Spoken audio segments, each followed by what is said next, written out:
So let's call the meeting to order. I have a little blurb I have to say. Good evening and welcome to the June 2nd Grafton Finance Committee meeting and public hearing. Pursuant to Governor Baker's March 12th, 2020 order suspending certain provisions of the open meeting law and the governor's March 15th, 2020 order imposing strict limitations on the number of people that may gather in one place, this meeting of the Grafton Finance Committee is being conducted via remote participation. No in-person attendance of members of the public will be permitted, but every effort will be made to ensure the public can adequately access the proceedings as provided for in the order. A reminder that persons who would like to listen to this meeting while in progress may do so by visiting the Zoom link found on the Grafton Town website. I ask everybody please mute themselves on their computer if you're not speaking. We'll need to take attendance with a roll call to make sure that everybody's here and can hear me and is able to engage in the discussion. We'll have a roll call for any votes. So I'm doing my meetings a little bit different. Anybody that wants to speak can just raise their hand and we'll do it that way. Attendees, if you want to comment or question, please use the Q&A feature. And let's see, I don't think Eric is here. Who wants to watch the Q&A and just give me a hand up when one shows up? Barry, thank you. Okay, let's go ahead and take roll call. Irene? Here. Colin Roy? Here. Sufiaco? Here. Heather McHugh? Here. Joanne Duncan? Here. Sue Robbins? Here. John Stevens? Here.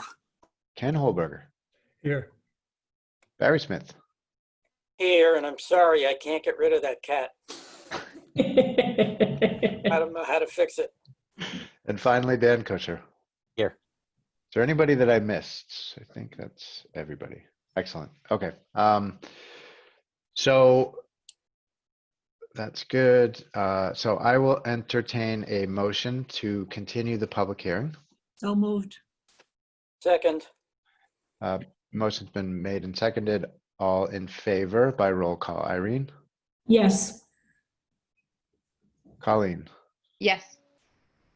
Heather? Yes. Sue? Yes. Barry? yes, Dan?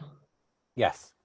And often I. Motion passes. Okay, so how do you guys want to do this? Do you want to present?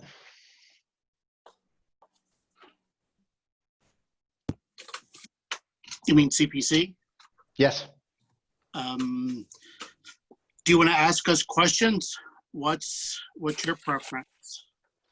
I don't really have a preference other than to go through the article. So I can bring them up and present them and we can talk through them. If you guys, I'm not sure if you guys had any materials you wanted us to present or that you wanted to present yourself. This is kind of just our opportunity to go through the warrant articles together. And so probably makes sense to. Yeah, why don't we go through the warrant articles like you right. suggest? That'll be the best way. All right, let's do that then. Let's see, so.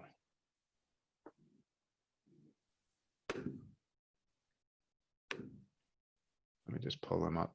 So we've got one article on special town meeting. So let's go on that one. Where is it?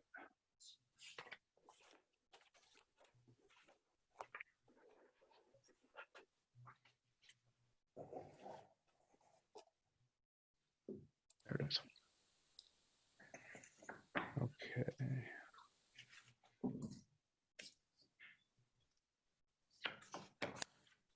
All right, can everybody see that? Yes. Yes. Excellent. All right, so why don't you talk us through Article 5? Ken, do you want to do it or do you want me to? I'll take this one. Okay. The committee customarily transfers the balance of its affordable housing reserve to the Affordable Housing Trust at this town meeting. And so this is it. And that's the amount that was that's the 10% reserve that was put in last year. That is 2019. No, 2020. This is the special town meeting, right? Yes, sir. Yep. Right. So this is the 2021 town meeting. Right. So this is how much we reserved this fiscal year. Got it. Okay. And at this point, that number is exact? Yes. Right. Okay. So that's what's actually in the account.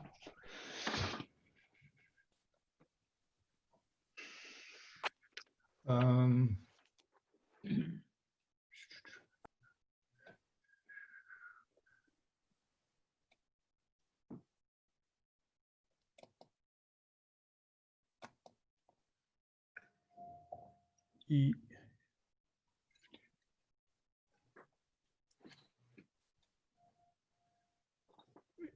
Yes. Okay, perfect. All right. Any questions from the committee on that one? Go ahead, Colleen. With everything going on and the fact that the Affordable Housing Trust might be taking on a rental relief program, was there any consideration to give more than the required 10%? I guess if I'm still speaking, I could say that the Affordable Housing Trust organization did not come before the committee with a request for a grant. There was a discussion, but they did not request any money. This is also, if I may add, I think, Colleen, what you're referring to would be an article later on the annual town meeting. This is transferring the reserve from the prior year that's been, in essence, sitting on our books and moving it over to the Affordable Housing Trust. And the reason CPC does that every year is so that the trust can use the CPA funds as they're needed. They then don't have to wait for a town meeting. They're transferred with the understanding, as you see, to be used in accordance with the CPA guidelines for community. So each year they send us a report outlining what they've spent CPA funds on, if they've spent any of them, and assure us that they've been spent within accordance with the guidelines. Anything that is spent, I have to put into the Department of Revenue's database that tracks the use of all CPA funds. So your question really is meant more for a warrant article that's on the annual town meeting. Yeah, I apologize. When he said the 10%, I just thought it was the 10% that they have to move over. So I didn't realize there was more than one article for that.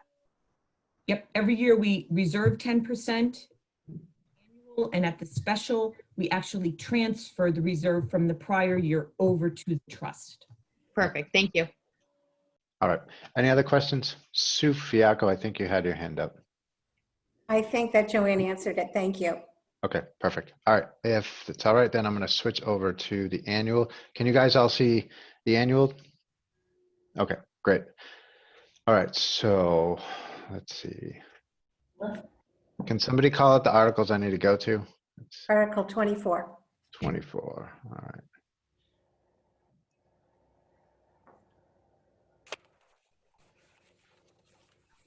All right, CPC reserves.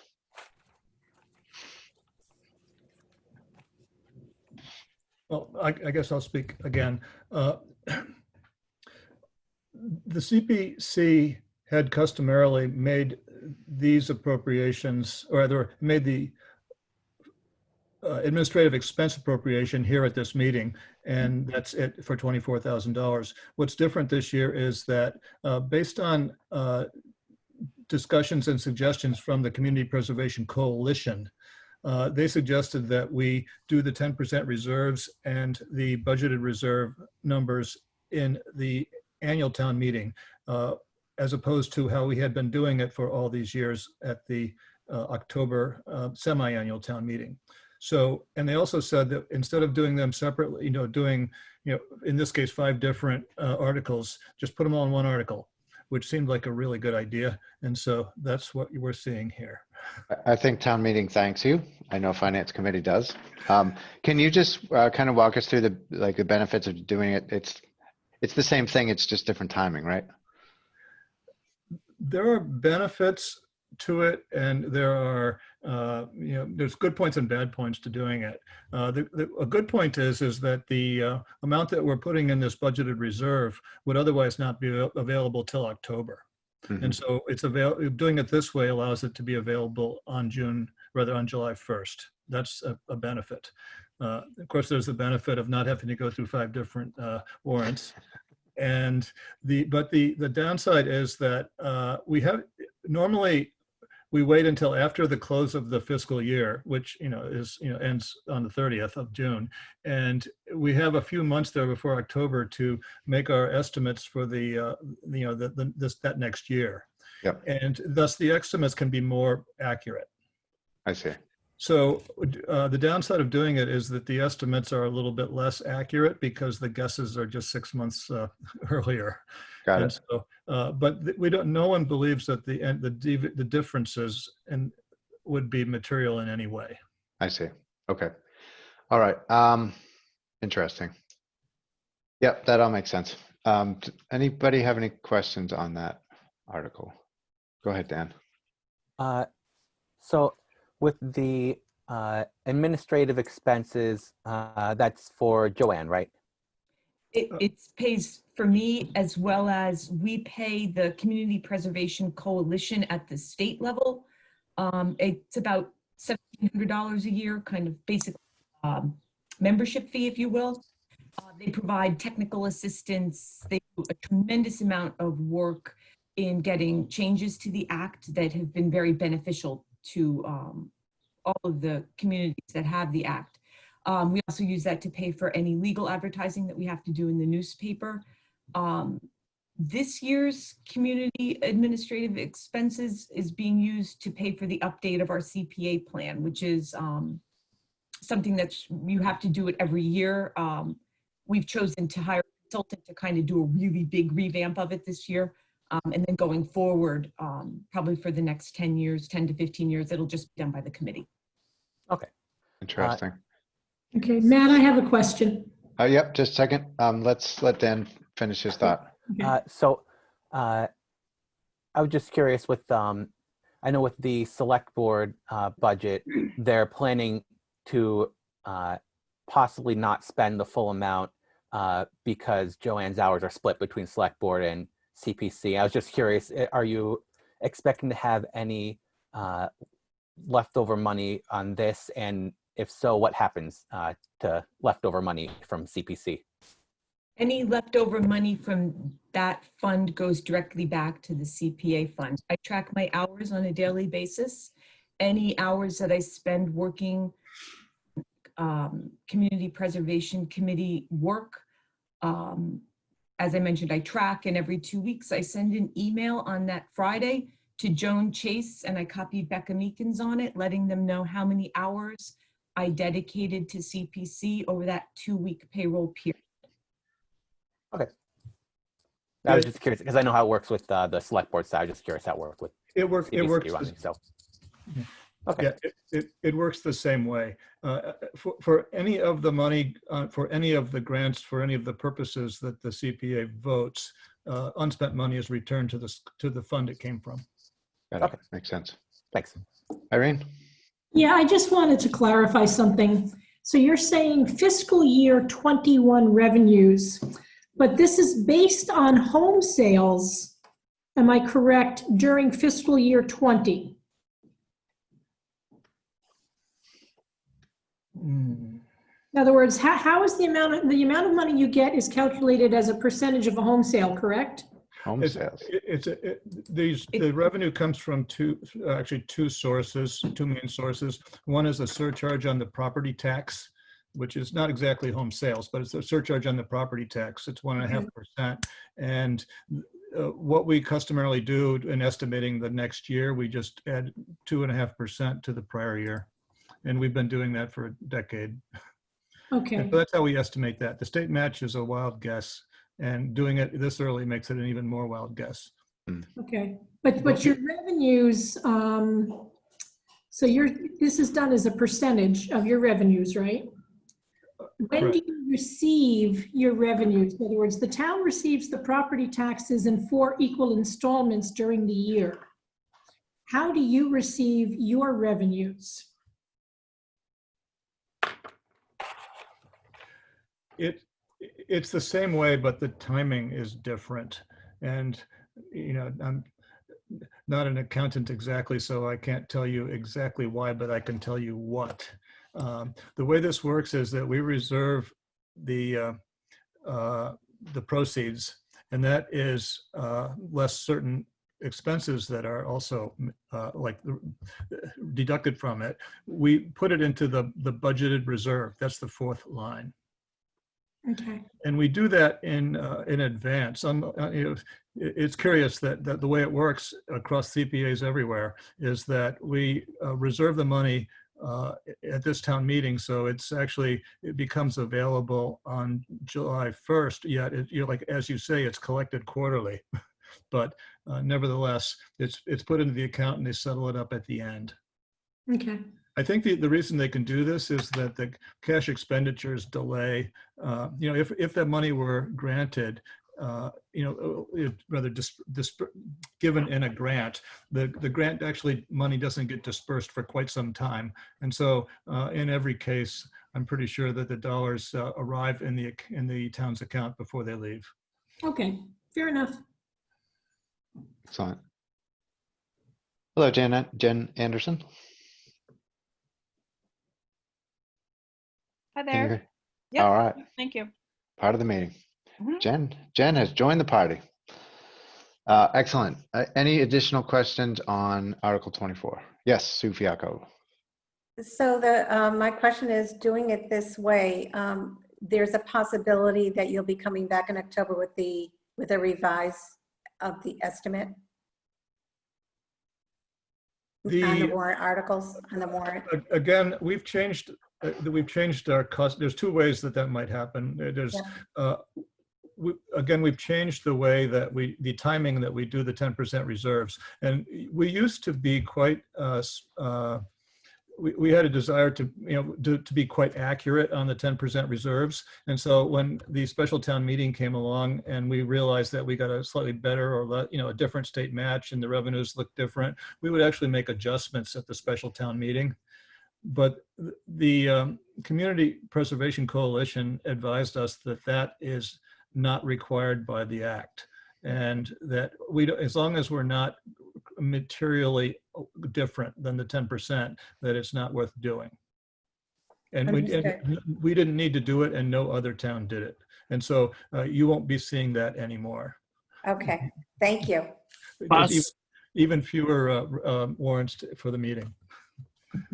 Yes. That seems like a good one for Finance Committee as a whole to really bake into their memory, because this seems like one of those things that we're going to talk about for years that used to happen that people are going to be confused about. So let's all recognize there's been a change in practice here. It's a good one. I like it. John, did you have a comment? Yes, we reserve this. So basically we would over reserve. And the bottom line is the money gets spent on these projects anyway. So you're just giving them a little bit extra money, even if we are off. So it's not like it's impacting in a negative way. It's actually impacting in a positive way in terms of giving to the three separate budgets. Timing and funding wise. Yeah. Got it. Okay. Any other commentary? Let's see. Yeah, go ahead, Colleen. So this is the article that my previous question would be applied to, correct? Yes. And Right. no one came and asked for more funding. CPC is in essence, we answer grant requests. We don't generate projects. We certainly take into consideration needs. That's why we're doing a revamp of the plan to get a sense of what the community's feeling is around how CPA funds should be used. So no, there was no request by the Affordable Housing Trust for additional funds. But that's not something you guys could consider amongst yourselves. It has to come from a request. It does not have to come from a request, but look for that request. John, I'm going to let you speak because you're the chair. I think that, Okay. As a committee, we could decide we wanted to give 25% to all three categories. We could decide we wanted to give 33 1/3% all three categories, or 10%, 10%, and 80%. It's the law only requires that we give a minimum of 10% to the three categories. And that's one of the important parts of the plan that we're updating. And we hope people will take the survey to express their interest. We have community forums coming up this week and next, so that people, if they have input, that's the excellent opportunity to give it to us. But as a committee at this point, the unofficial policy is we do the 10% reserve across each of the three.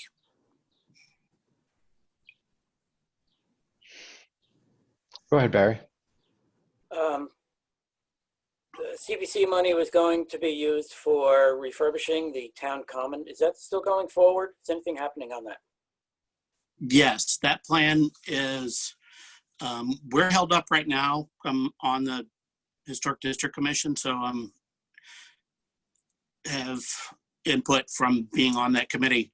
The engineering report, which is through Graves, which is through also a subcontractor, because they're doing electrical work, adding lighting on the common. And with the COVID, that has kind of thrown a wrench into the works. The plan was to have this all done in the winter and to hopefully have the common done by now. But in essence, unless there's something else that comes up, the plan is that it's basically going to get put forward 12 months, so that this fall the work would begin, and then hopefully in the spring then all the work would be completed, and there would be as a minimal disruption to the common as possible, since it would be done during more of the off-season winter months. Grafton on the common, Grafton Celebration Holidays might be the only one that would be impacted in terms of the big events that happen on the common. Okay. I saw another hand. Was it you, Dan? Yeah, but never mind. Any additional questions on that one? All right, going once, going twice. All right, moving on to 25. Hell Farm.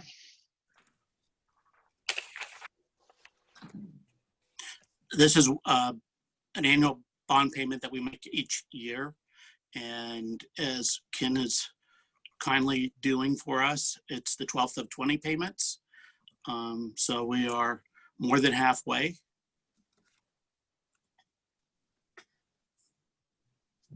All right, any questions on that one? Dan first.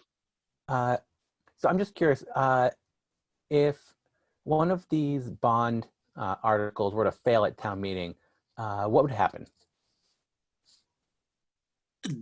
I absolutely don't expect that. I'm just curious. I think they still have to be paid.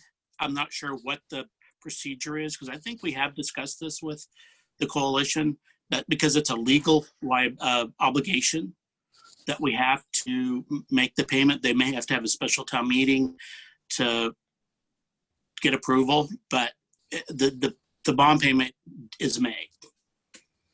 Okay. I'll send the question to the coalition and ask them in writing. Barry. By my calculation, we borrowed 1.2 million. It's going to cost us about 1.5 million total to pay it off. Is that about right? I think it's, I don't know. I'd have to look at the bond schedule of payments. I don't know off the top of my head. Okay. But the interest rate is, I don't know, it's like 3 or 4, I don't know, 2 or 3%. It's pretty low. Well, we're paying, over 20 years, we're paying 73,000 and change every year. Right. Well, you can guess that over 20 years, it's, what's the principal amount is what, is that $60,000 per year? Is that right? Yeah. Yeah.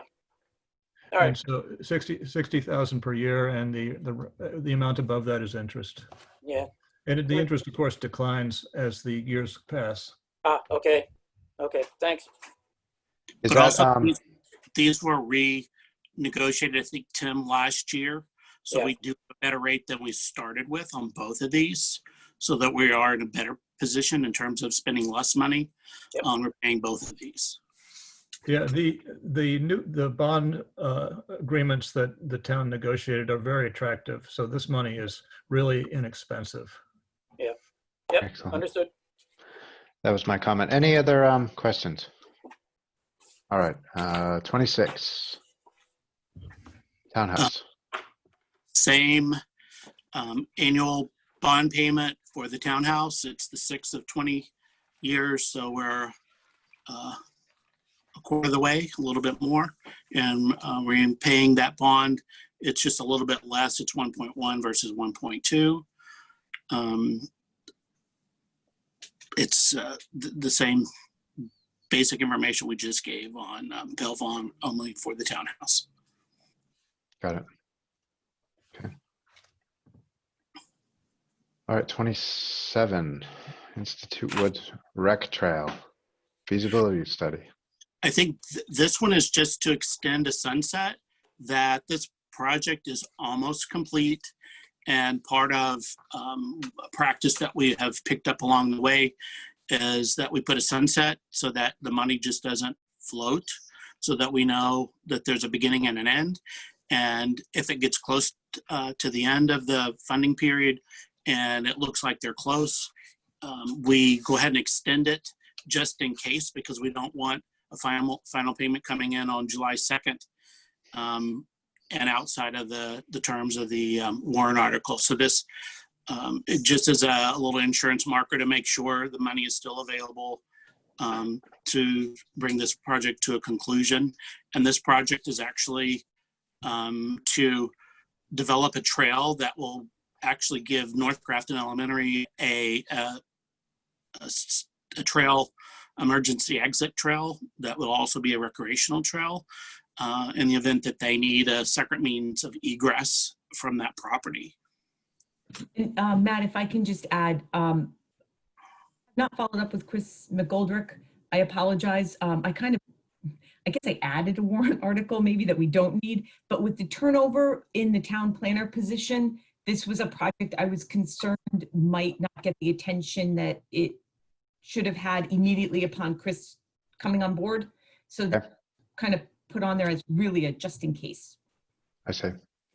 Now, this is for a study, so it's not actually to develop the trail. It's just basically feasibility. Let's make sure that it's a go for a project. Yes, because that trail's going to go through the development that is going in on Institute Road. The trail will leave from the school, go through the Weber property, and then it would end in the development on Institute Road. And I'm kind of Cool. out my window because it's just right out. Sounds like a great project. Sorry. I like it. Nice. The project's already been approved. The money's already been approved. We're just giving them extra time to finish the project. So there are no new dollars associated with this article. Got it. Okay. Any questions? Go ahead, Barry. Does this include actually building the trail, or this is just a feasibility study? It's a study. Feasibility study.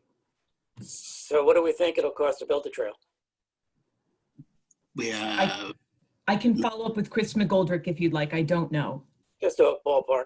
Has there been engineering or any planning done on that yet? Or No. okay, Yes, It's we're- going, so we know now. I think it's going to be a very small amount of money. Okay. Okay, so I won't have to get out my buzzsaw or anything like that. I'll just, you guys, You could help. yeah. You know, don't Drop off. quote me, but I think they were actually wondering too if the developer might not kick in a little bit for this, There you right. go. because it's a huge benefit to the development. Right. Cool. Okay, Are multiple parties, the developer, the schools, and CPC. So, I mean, that's the whole purpose of CPC, is that we leverage dollars so that if we give a little bit, other people will be more inclined to participate. excellent. All right, any other questions on that one? All right, Town Records Restoration Project. This is an additional $5,000. Candy is picking up on this project. The town clerk's office is slowly but surely doing conservation work and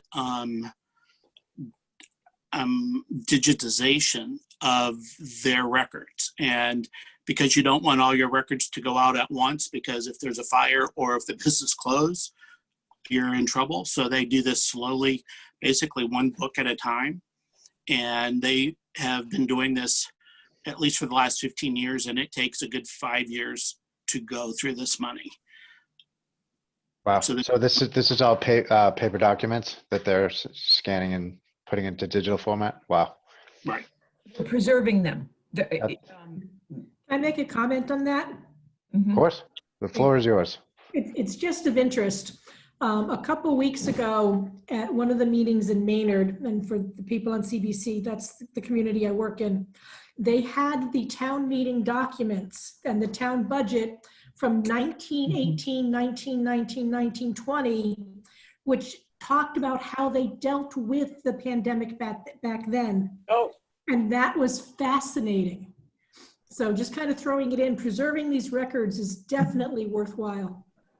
It is. This is a project that was started by Maureen Clark, and it had a little bit of a drop off because the vendor they were using went out of business.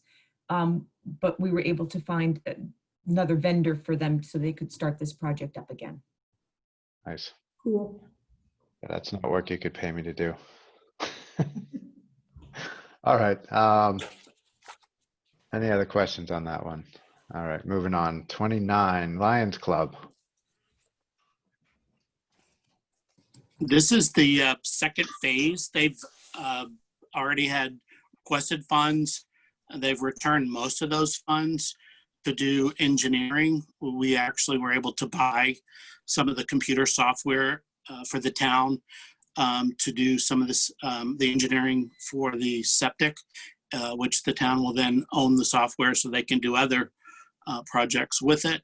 And then this is to actually complete the project, which will include repaving the road and their 2 bathrooms and the septic that go along with it. They're going to pave it, or are they just going to regrade it? I thought it was dirt.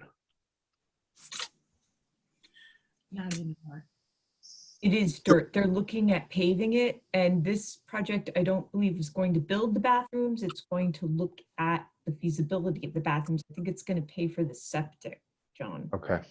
Okay, so it's not the complete package then. Right. The one thing that I really want to stress here is the town voted to appropriate money for this project to do engineering work, and the Lions Club worked really closely with the town, and as John said, had most of the work done in-house and through their own volunteers. Peter Adams did a tremendous amount of work, saving, I think they spent in total maybe $3,000 out of the 50 plus that they had been awarded. So that's all come back. What they didn't spend will come back. So it's always tricky with these because it's kind of like you can't tell them to use what was given to them before for this second phase, but you also want to make sure people know that they've given so much back. Make sense? Absolutely. Yeah, I mean, that's great. That's exactly what we want to see. And we're actually fortunate that a lot of, if not most of our projects do return either a small amount or a considerable amount.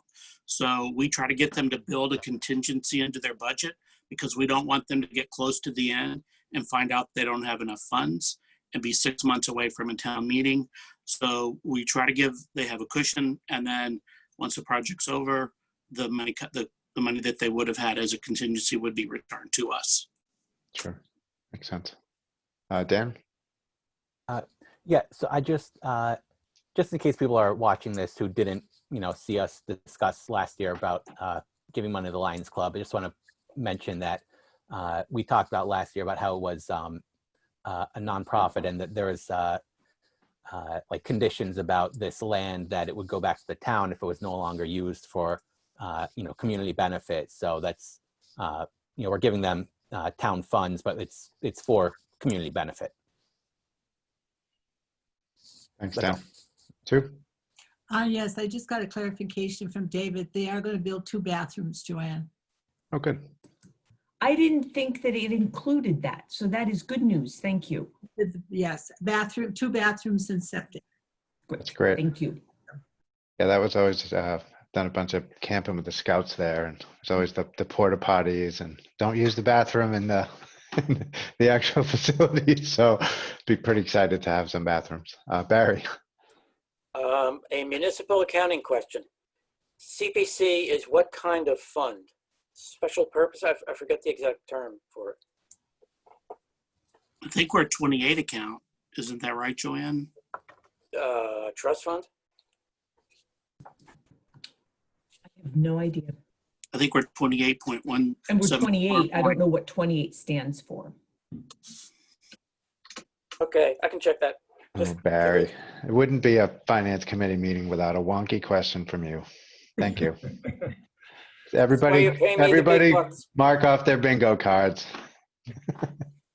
All right. I'm in a really goofy mood tonight. Article 30. Who wants to talk about that one? I don't know if Jen wants to speak to this first, or if the people that are, Oh, sorry. We're not talking about that one tonight. Yeah, Article 33, please. 33. Sorry. Article 30 is for tomorrow night. All right. CPC Super Park, Article 33. Sounds like Jen Anderson. Come on down. Yeah, well, how are you guys all doing? I'm hoping everyone's seen what the Rec Commission and the department has put out for the presentation for the park proposal that started back in March, I believe, with CPC. Made a updated formal presentation last week.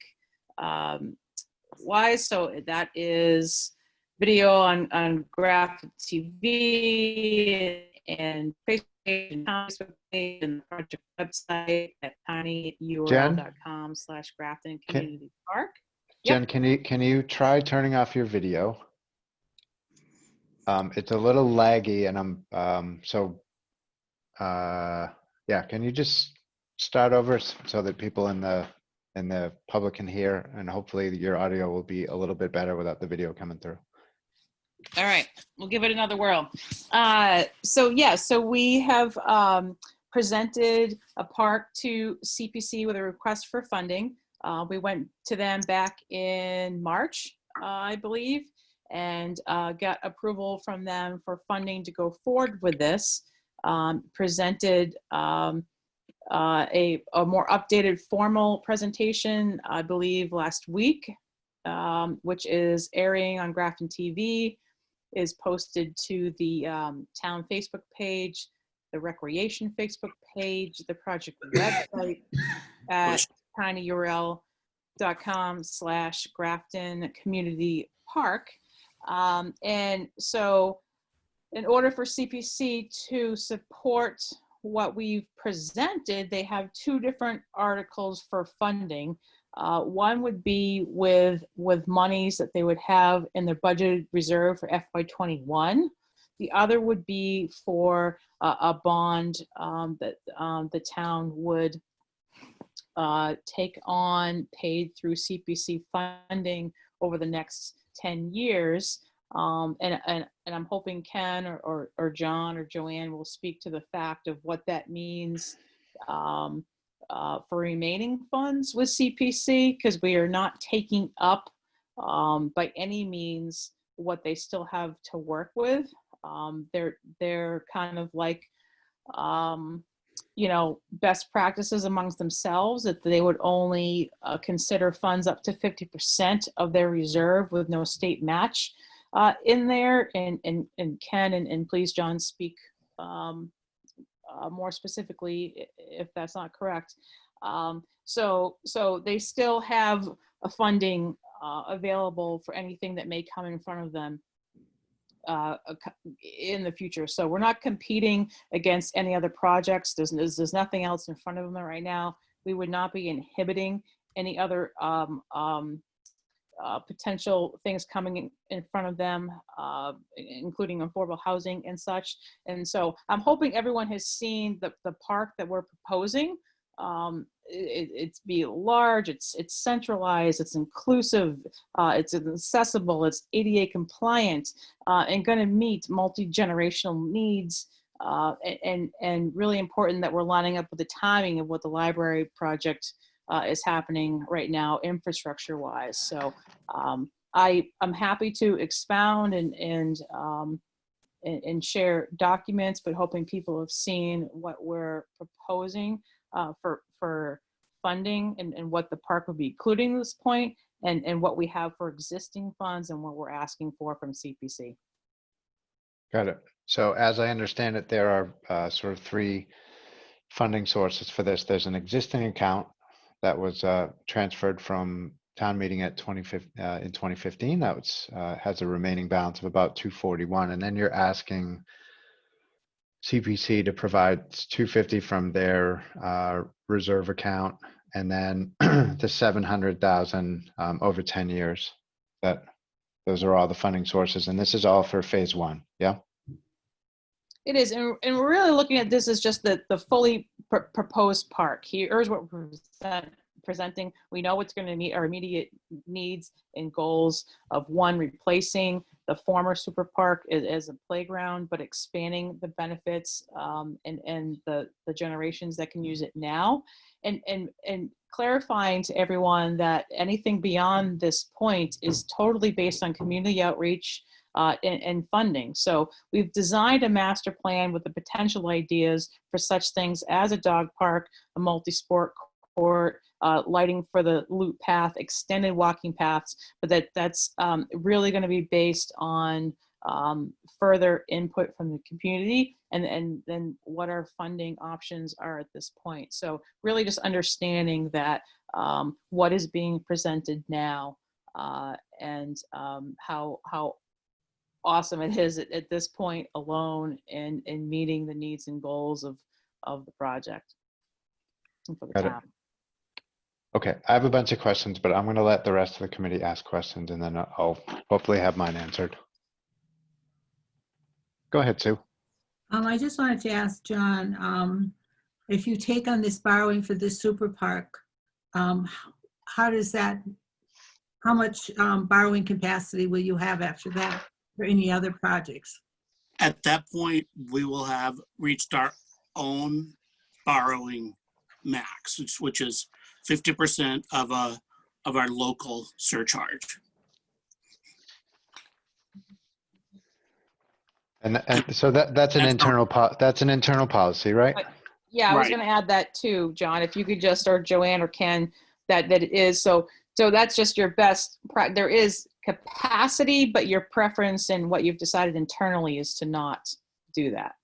Because we could choose to borrow all of what the local surcharge would be, but we don't want to do that. We want to make sure that we do have funds available for other projects that may come up in the fall or a year from now. And even with this, the $250,000 grant, we'll still have about $300,000 remaining for the October town meeting if people come forward with plans that they propose to us. All right, I saw a couple of the hands. Go ahead, Ken. You're on mute. You're on mute, Ken. Okay, but I would like to say that the 50% of revenue guideline that we set is set by ourselves and by the committee, and it's very conservative. So it does allow lots of extra cash available each year for other projects. And I'd like to also say that with the interest rates being low, the ability to do a bond is really a powerful tool. It gives us a lot of leverage. The interest, paying off the interest over 10 years really will not affect much of anything, and we can really leverage a valuable project by the ability to bond. I think that's really a good idea when bond rates are so low. So, and also the 10 years will go by quick, and the project itself, the super park itself, I'm not sure exactly, but I'll bet that it's at least, it's a 20-year or more asset. And so doing a bond for the first 10 years for an asset of that valuable is just a great idea. I have a question. Let me Hang on just 1 second. John raised his hand. also, in terms of the fundraising by the Recreation Commission, and if they have a friends group, there's at least one $100,000 bond through the state. And if that is awarded to them, they would then return $100,000 to CPC that then we could then re-grant in the future. But that's part of their whole understanding in the plan, is any grant money that they get would reduce our grant to them, because those dollars have to be spent first. So that would go back to the reserve. Right. presumably. Yeah, okay. Thank you for that. If that's the, yes. Got it. I wasn't, all right, who's next? Me, if no one else is going. Go for it. Then I'll get to you, Barry. Okay, I don't know if this is the right time to ask this question or the right group, but since you're asking for money for this, you get the question first. Do you know what the anticipated yearly maintenance cost of this is? So we borrow the money, we build it, and it doesn't just sit there. It needs to be maintained. And to the best of my knowledge, we cannot use CPC money for that. So what is the town going to be on the hook for every year of that 20-year lifespan you talked about?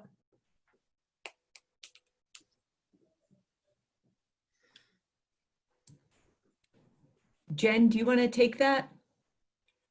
Jen, you're on mute.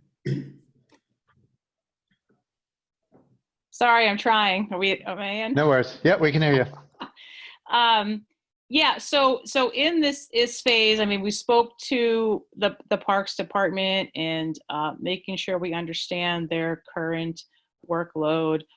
They feel confident that with what we're presenting, that they can absorb that with minimal additional cost for maybe seed for the lawn and those sorts of things.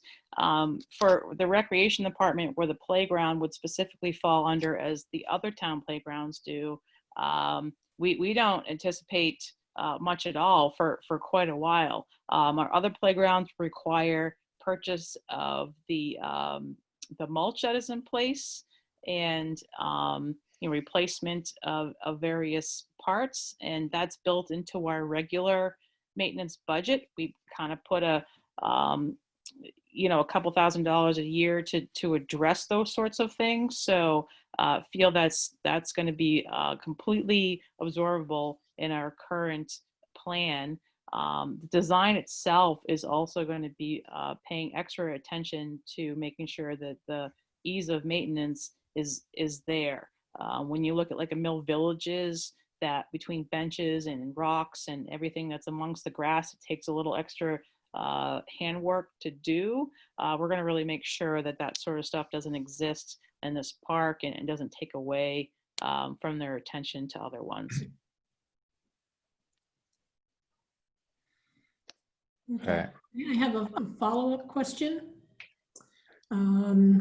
So if they go ahead with this, which is called phase 1, is there anything that by doing phase 1 means you have to do phase 2 or phase 3? Or is phase 1 a standalone project that if phase 2 and phase 3 never happen, phase 1 still makes sense?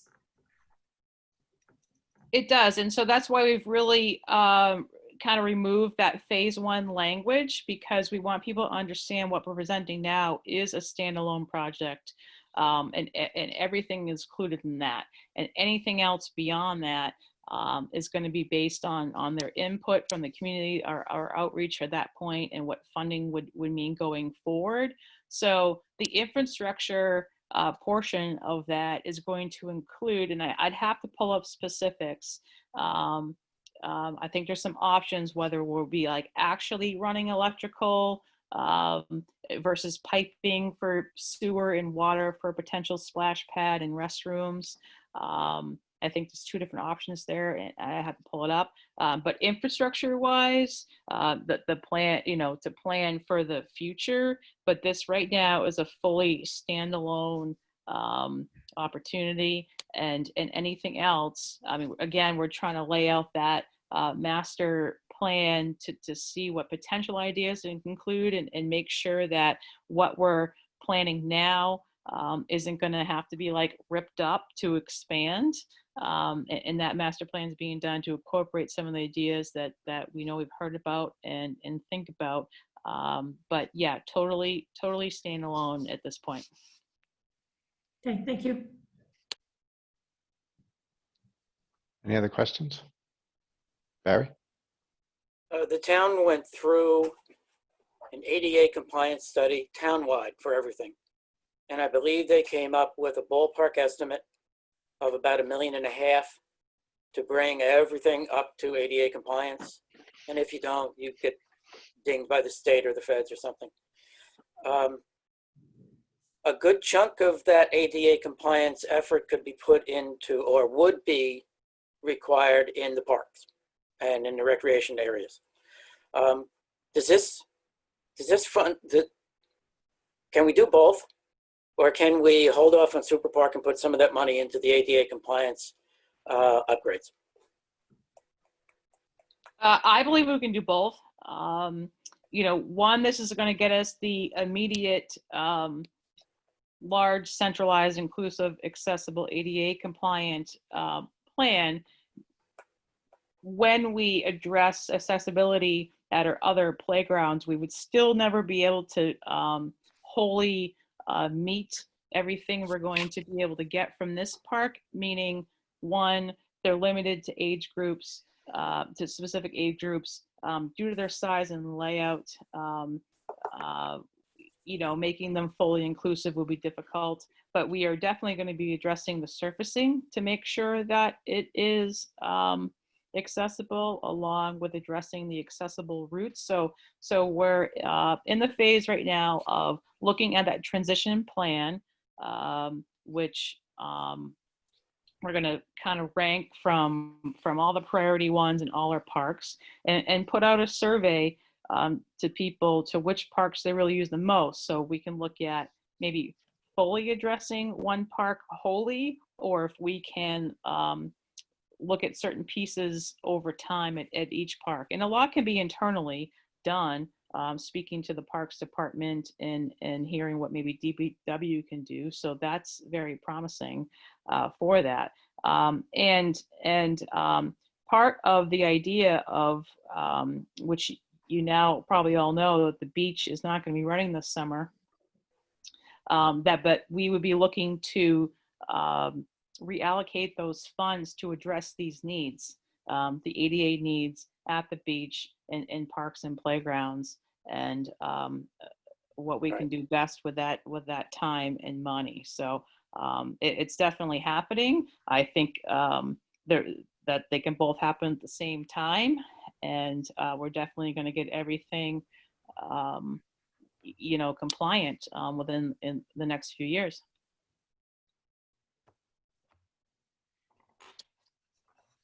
Go ahead, Dan.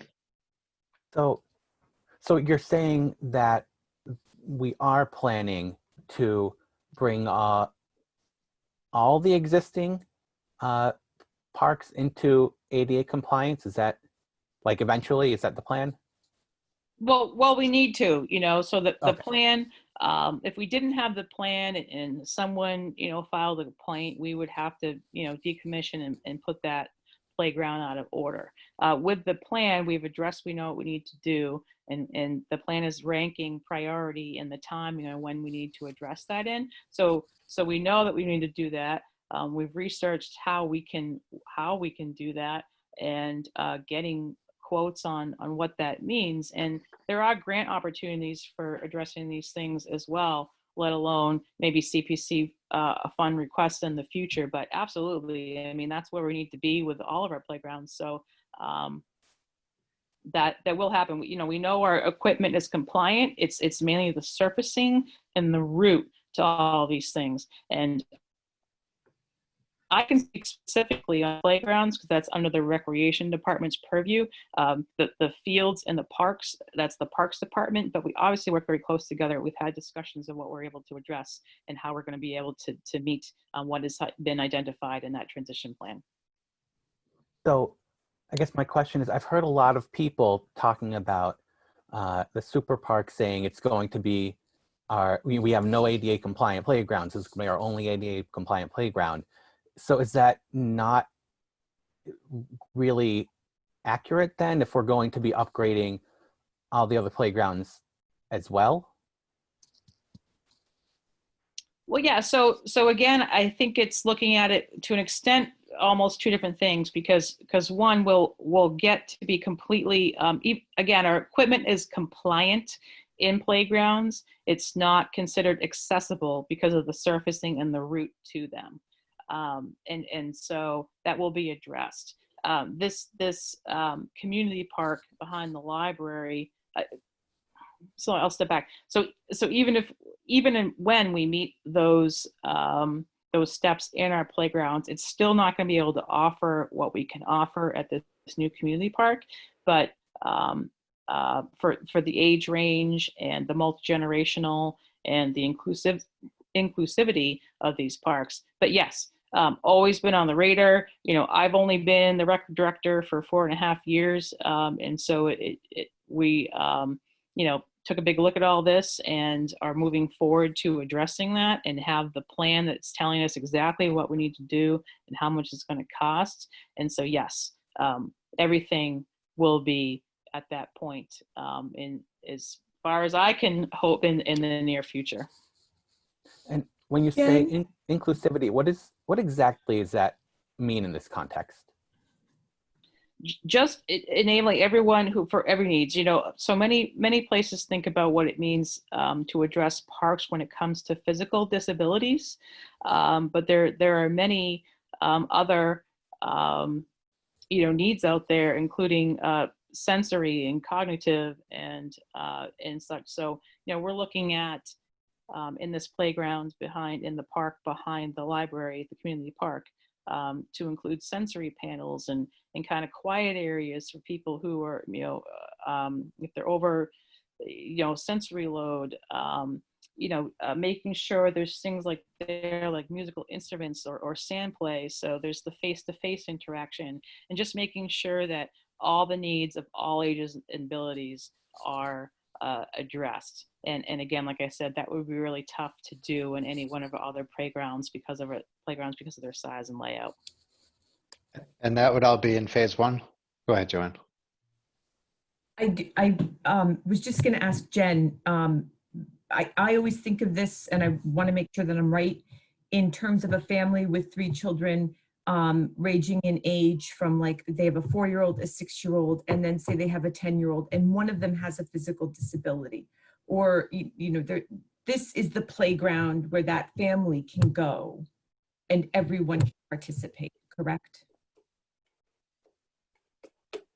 Yeah, we're really trying to spread the word that this is a place to be for everyone, a place for everyone to be together, play together. So there'll be something there for every age range between the open lawn, if we're able to expand to some sort of, gameplay or beach volleyball, but immediately that we would have the playground for ages 2 to 12 with inclusive and accessible features for those ages. The open lawn, the picnic pavilion, the loop path. So people of all age ranges can be participating in things there at the same time, let alone obviously the connection to what the library would bring and the rest of what the common would bring.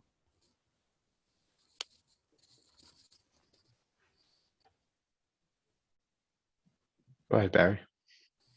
That area where the library is, behind the library, used to be the site for several shoe factories. And shoe factories, even today, are known for toxic chemicals. Are we confident that the ground where this park will be is free of toxic chemicals? I don't want to speak 100%, but I can probably speak 90% on that based on conversations I've had with Andy Deshane, who's the project manager for the library project there as well. I'm going to try to pull up his email to try to quote him. But any, Barry, I'm not sure about this shoe factory specifically. I think most of the concern has been about the oil or gas tanks that used to be up there, that the library has dealt with the soil removal of and mitigation of. And where the park is going to be should not be of concern. It will be tested, but know that from Andy that the area of concern has been tested, has been removed and mitigated, and should be a non-issue for where this park would be placed. When will you be testing, Jen? I guess I'm not sure of the time frame on that. I think it would be a if and when we break ground, but for that, but knowing that we want to be in line with the library's paving of their new library lot, which was fall, looks more towards spring, that we would be able to at least be able to do that by then.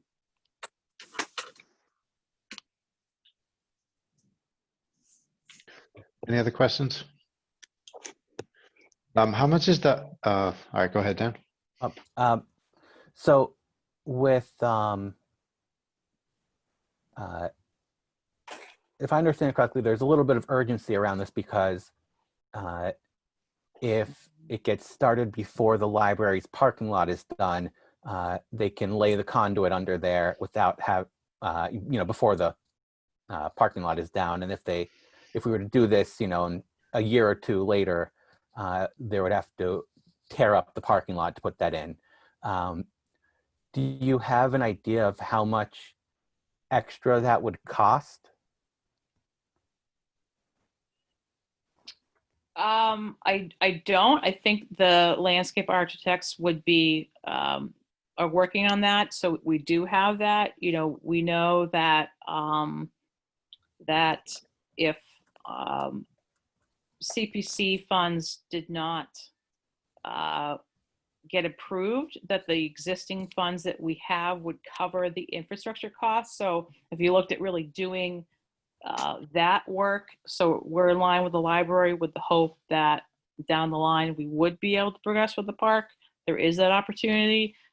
If we lost those existing funds with some of the citizens petition articles, that would be another story. But I don't have that number on what it would mean if we needed to unfortunately rip through a new library parking lot to get back there to do what we'd like to do. Okay. Go ahead, Joanne. I'm not sure if the Finance Committee is aware of the supplanting clause in the CPA legislation. If we are to lose those monies that have already been allocated to the super park, those funds have to be found from a source other than CPA. When we start talking about the conduit, if folks are thinking, oh, well, if the CPA articles, suppose the $250,000 one passes and we take back the money that's currently on the town books for park, that $250,000 can be spent on nothing until that 240 some thousand is found again from another source. CPA funds cannot supplant funds that are already dedicated by the town to a project. I just want to make sure that you guys were aware of that. Thank you. Any other Can I questions? I'm going to make ask. Yeah, go ahead, John. Couple of things. The contamination that the library that we've had to clean up has been very minor, and a lot of it is that the soil isn't the proper soil for a foundation. And there are 3 different levels of contamination. And in terms of cleanup, this is not like a red flag site. It's not, in terms of what it could have cost us, even though it's expensive for remediation.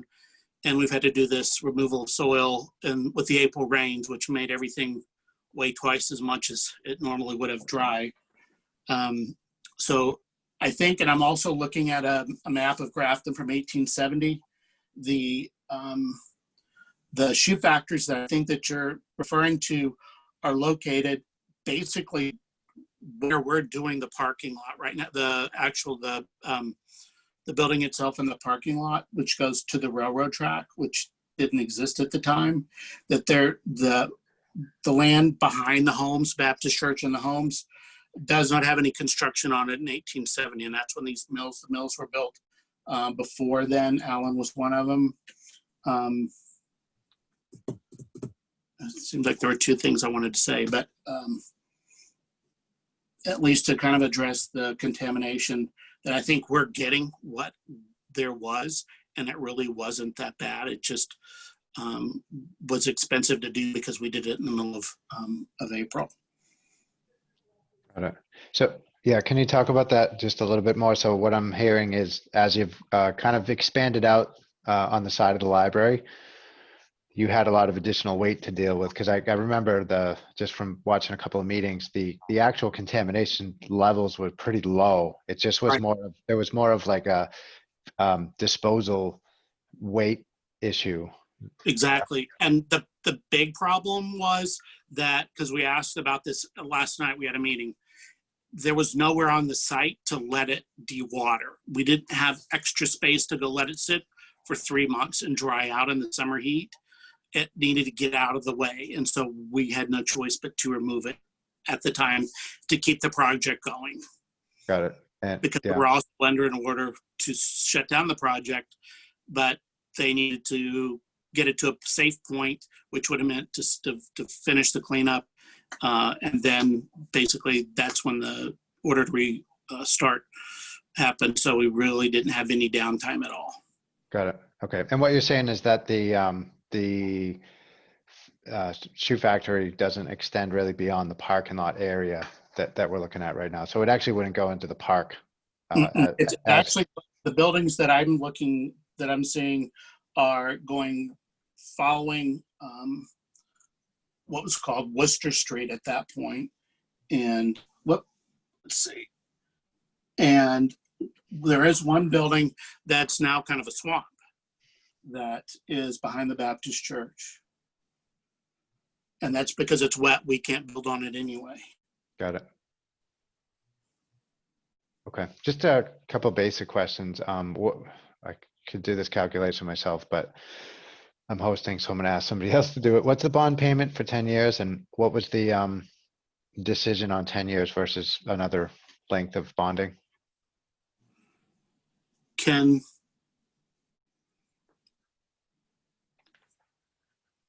Okay, it's 10 years because that period is appropriate for this type of asset.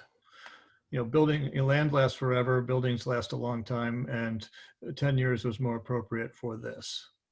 So that's the number for there.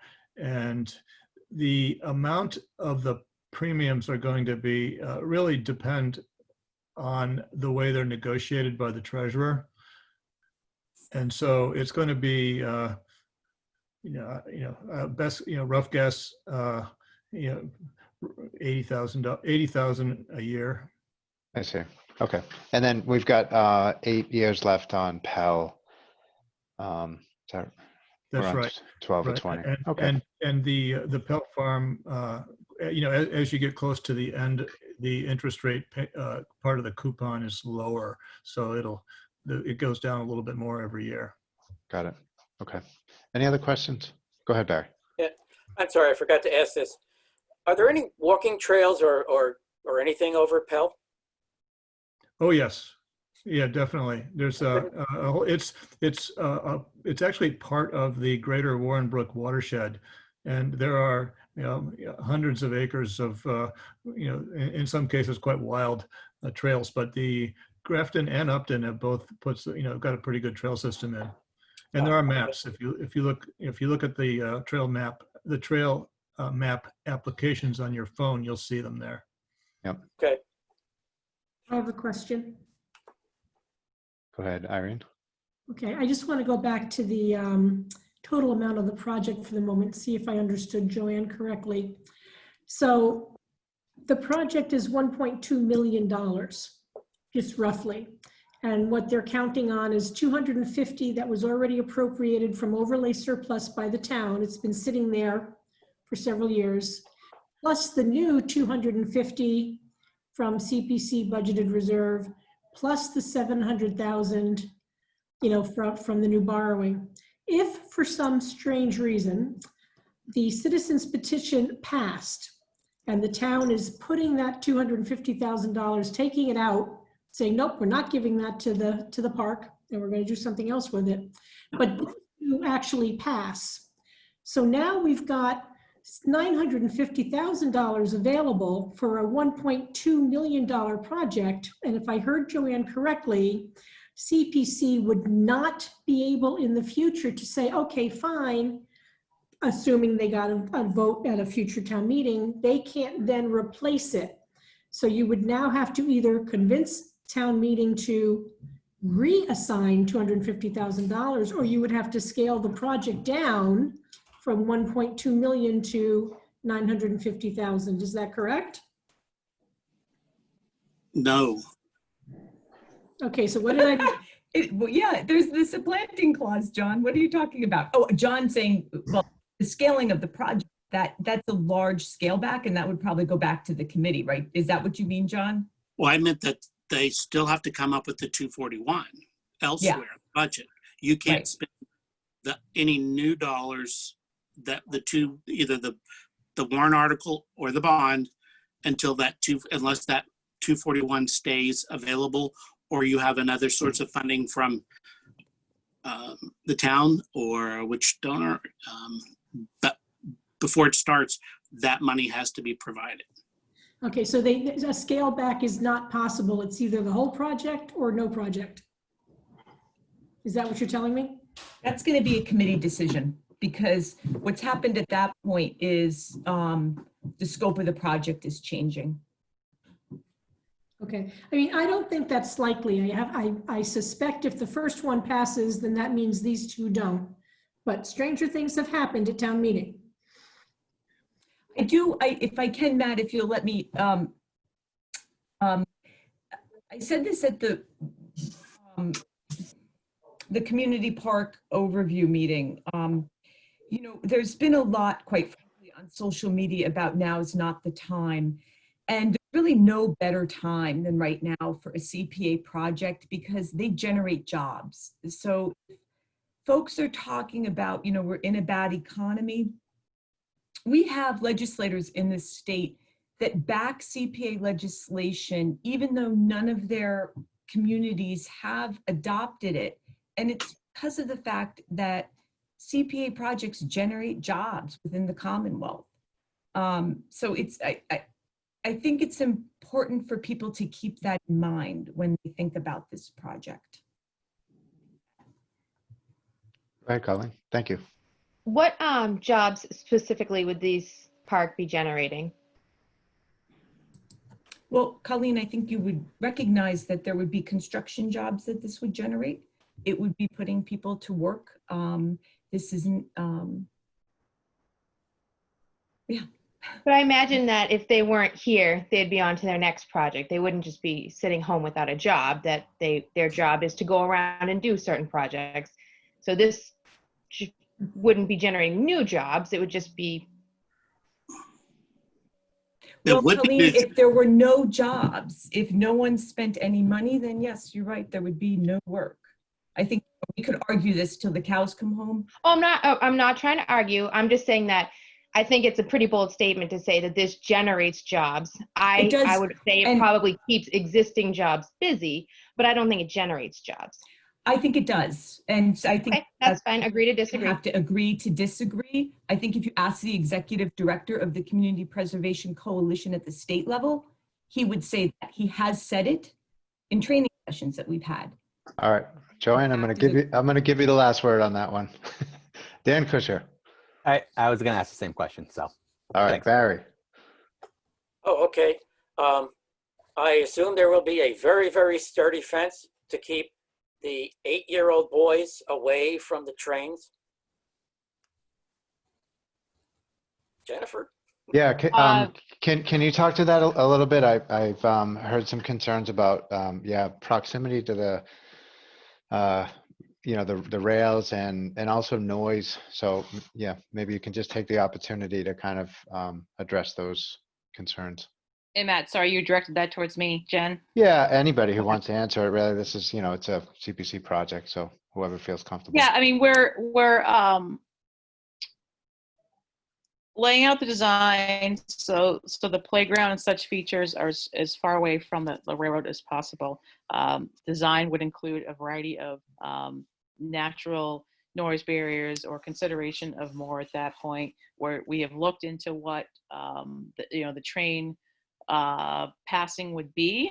It seems to be very minimal. I have also, according to Annie DeShane, who's working out of that trailer in the library, and also to the South Grafton Elementary principal as that train runs by the school and what it means for their students who might have sensory issues or such.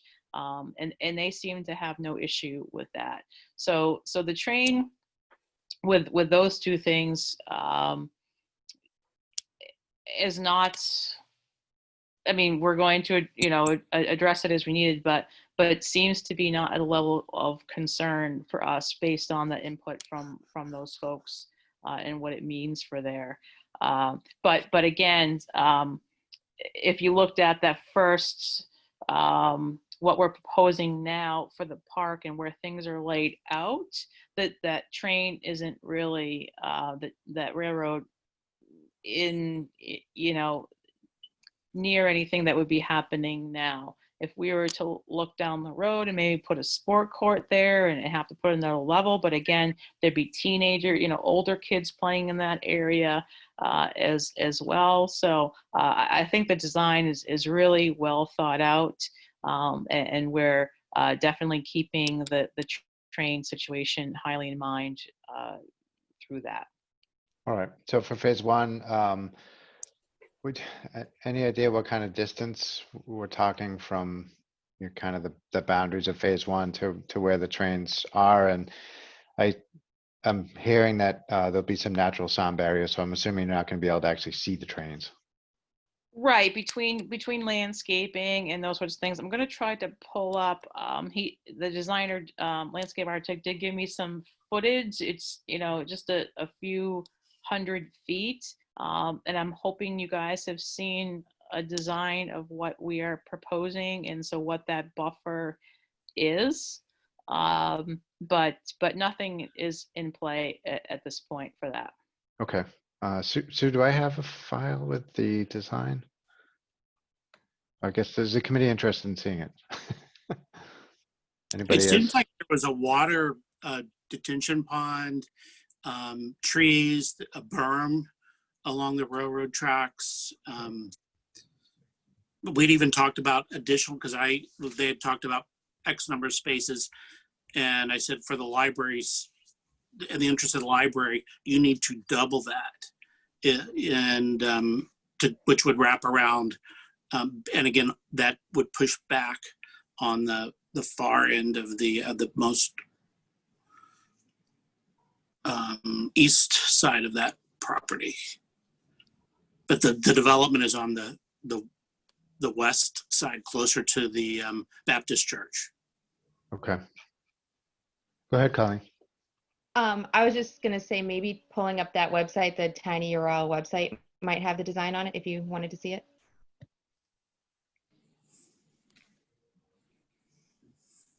It does. I didn't know if I could share like the specific slide of it or not. I don't know if Matt, if I can. I What's What's the can- concern, just Barry, what was the concern about the railroad? I have seen grown men older than me who make it a point to get as close as they can to that train as it's coming by because they're fascinated by it.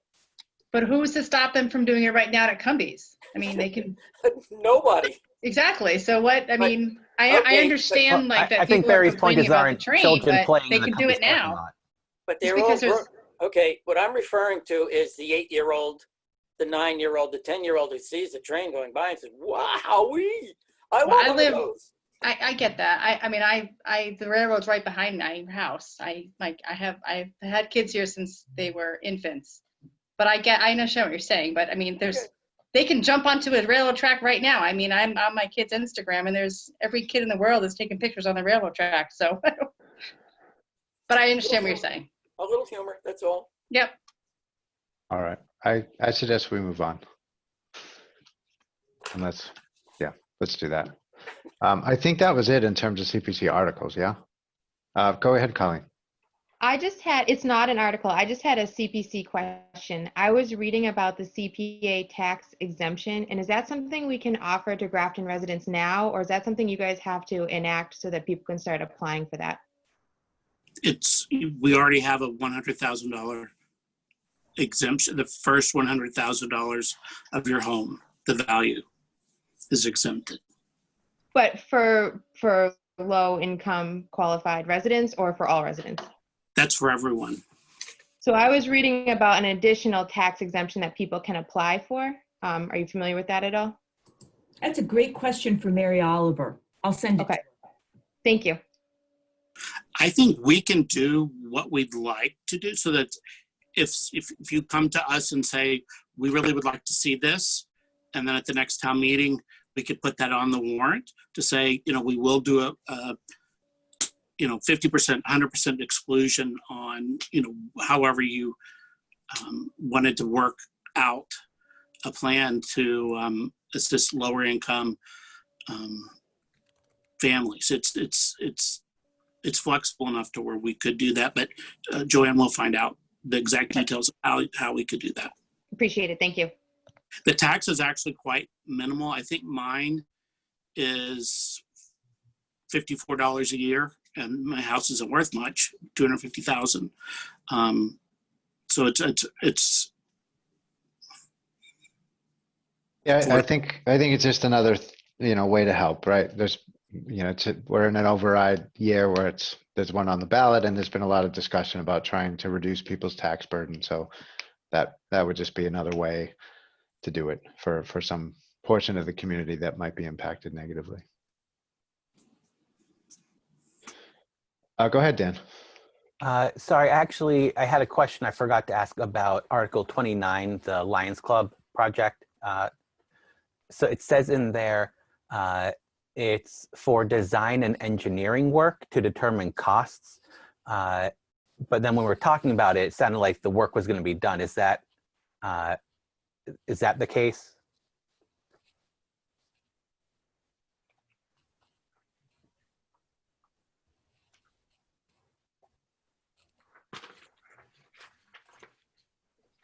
Sue, didn't you mention that?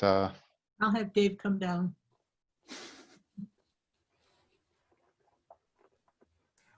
This is to do the actual work. Okay. Yes. So is that like included in like the term engineering in this context, or because from what I'm reading, it says design and engineering. I just want to make sure that doing the work is like, if that's what the plan is, I just want to make sure that's what this article means. It is misleading. He is coming. Because it says the work to determine costs for recreational upgrades. I have a question on the Lions article. Is it-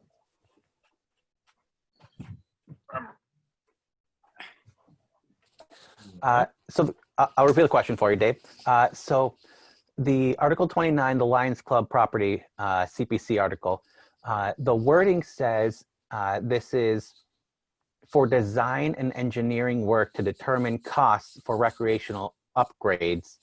But it, from the discussion we had, it sounded like the plan was that this money is also expected to cover the costs of doing the upgrades. Is that the case? Excuse me, yes. Yes, apparently that wording was copied from last year. And what happened, the whole story is, last year we appropriated $50,000, I think it was, of CPC funds for design and engineering. And so we've basically done some design and engineering, fortunately at nearly zero cost, because Brian Zerko actually did the work for us. So that was largely done with no cost. So that was phase one. Basically, that was to do some design work. So where we're at now, the 140,000 is for construction, for one aspect of the construction. That is paving the driveway and the parking lot. And that sort of follow up. That may involve the use of some additional design and engineering costs, but this is primarily construction costs for the paving. There's a part of the project which has not yet been designed. That's some of the design work that is likely to be done, basically utilizing the funds that were appropriated last year for building bathrooms to serve the people who use the facility. That is not part of the money that we're asking for this year. This is for paving. At some future time, probably next year, we'll have a cost estimate for the bathrooms, at which point the request will be made to CPC for that. So yeah, the wording of the warrant article is a little bit confusing because it apparently was copied from last year. I'm confused. I'm reading a warrant article that says labor and materials. Is that what you're reading, Dan? Dan's reading something. No. Articles there. Yes, I'm reading from the Finance Committee document that we have that our recommendations are going into. So maybe, I guess it's possible this is outdated. I can. Is that the right one? Go quickly. Wait, right there. Yeah, Article 29. Yes, yeah, that's what I'm reading. Huh. So on paper, I'm reading design and engineering work. On the screen, yeah, it is. Design and engineering work to determine costs for recreational upgrades. Yeah, that's last year's language. So is that going to pose any problem for I think so. using the money to do the work? Provided that the moderator allows a motion that talks about the motion that identifies the work that's actually intended. Question for the moderator would be, would that be within the scope of this warrant article? But assuming that the moderator decides that it is within the scope, then the motion is what rules here. Right. It's always the motion that what rules. It doesn't matter what the warrant article says. If the motion passes and the moderator allows it, it is the motion that determines the authorized use of the funds. Okay. And the restriction about CPC articles, is that only about the dollar amount that cannot be changed on town meeting floor, or is that about the whole article? It's the dollar amount. Okay, good. So then it basically just comes down to if Ray will allow it. Okay. You better make sure the motion's. Yep. Yeah, we will have to make sure that the motion is worded appropriately. And I can't explain, seeing as how I was only peripherally involved in presenting the request to the CPC, and the CPC is the one who actually wrote the motion, or wrote the warrant article. So how it got last year's wording, or what appears to be last year's wording, I can't explain. But yes, just to be clear, that wording describes what we asked for last year. We'll fix the motion. It's not what we submitted. So It's funny thing that I apologize. what appears on the warrant somehow is not always what is submitted to the warrant. It's a mystery, but that does happen occasionally. Yeah, the good news is the dollar amount's right. Yeah. Right. Word thing. Right. The dollar amount is kind of important. With a dollar amount that is not enough to do the work, we probably won't be able to get the work done. And so, David, I think you said something about there's going to be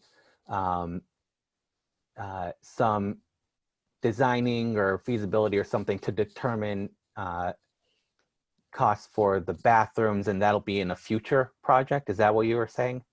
Right. The funding for the bathrooms we will be asking for that, or the plan right now is to ask for that probably next year. You know, we're not trying to do the whole project all at once. We were planning on getting the paving done this year, this summer, and then next year maybe the bathroom. We've done some of the prep work, preliminary work for the bathroom, getting a perk test for the septic.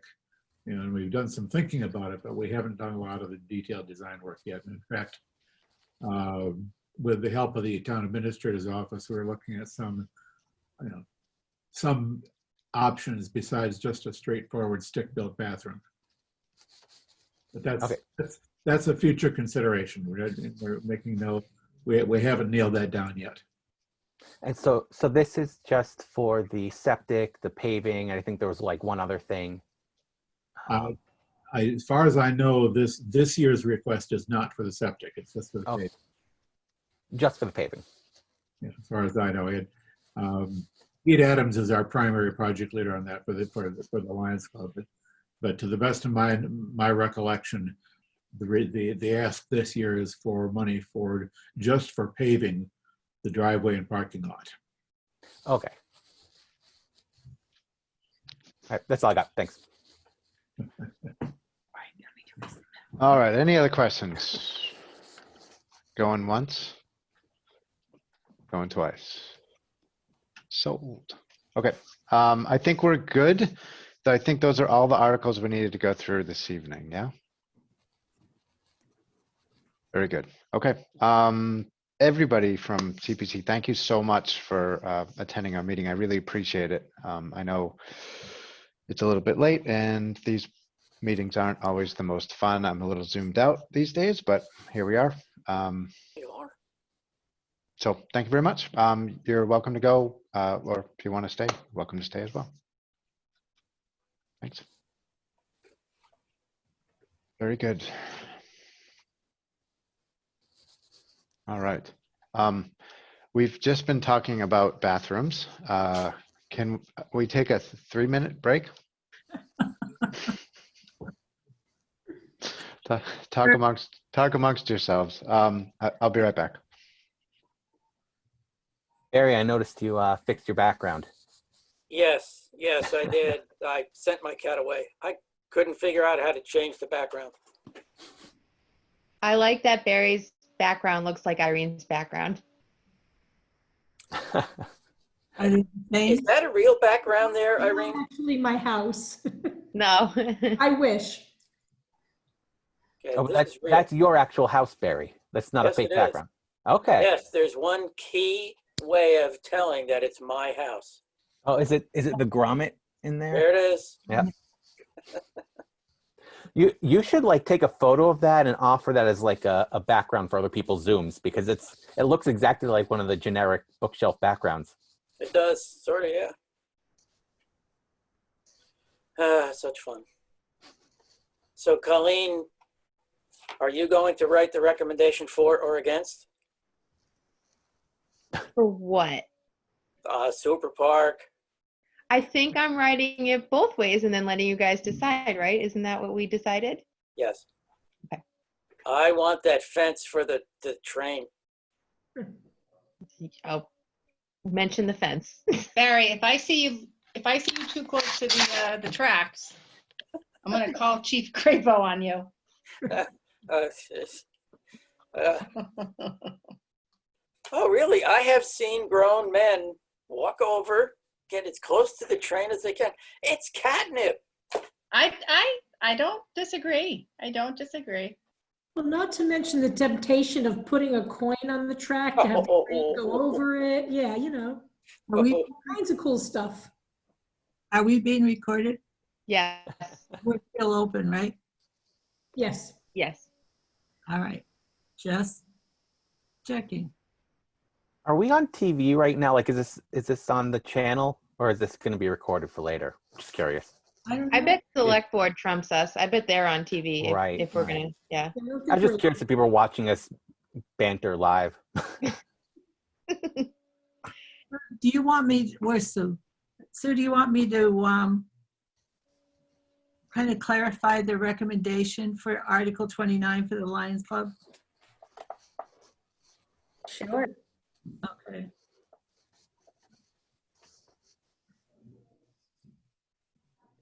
Who actually controls the writing of these articles that we're now looking at?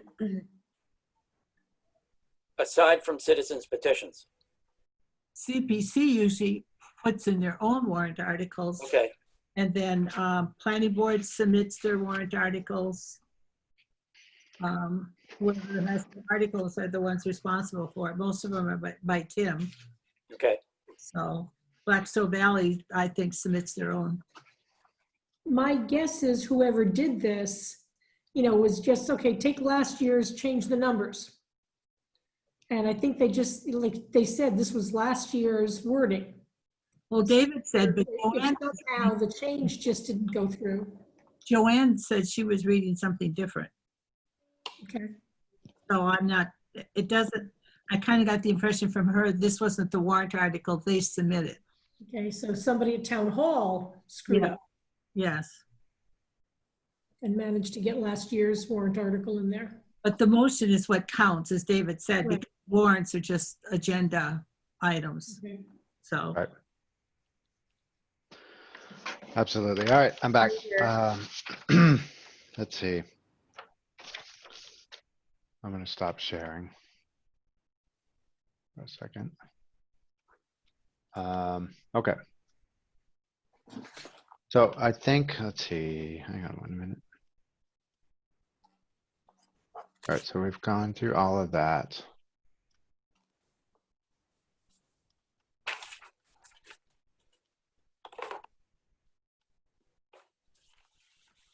All right, so you put together a, trying to figure out how we get through this.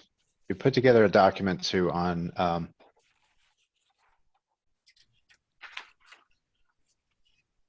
what's it called? The voting sheet, yeah? Yes. So technically, at this point, if we don't have any public Q&As or anyone on that wants to ask any more questions, feel free to close the public hearing. All right, let me just check Q&A. Yeah, there's nobody on Q&A No at questions. all. That's good. All right, I will entertain a motion to continue, right? To continue the To public hearing. continue the public hearing tomorrow on June 3rd at 7 p.m. so moved. Second. The motion's been moved and seconded. Any questions or discussion? All in favor by roll call. Irene, aye. Robbins, aye. Roy, aye. McHugh, aye. Fisher, aye. Barry, aye. Often aye. Eric, you're muted. What did you say, Irene? I told Eric he was muted. He needed to unmute himself to vote. His He mic's, unmuted and we still can't hear him. his mic's not working. That's those guys from Amazon. Eric, So Eric, is Eric, here. Eric, you can give us a thumbs up or a thumbs down. All right, Eric is an aye. We'll record that publicly. All right. You know, sign language, Eric? All right, the motion carries. So, yeah, let's see. So let me show kind of where we're at here. Dun, dun, dun, dun, dun. And then we can kind of continue our discussion. While you're hunting, we received today a budget table with a FinCom column. Are we going to put in our numbers in that? So that, yeah, is one thing we have to discuss tonight. I think, yeah, I must admit I'm a little disorganized tonight. So let's just talk about how we want to go through this. We can talk about last night and any concerns that we have with particular warrant articles. Sue's put together a nice document here.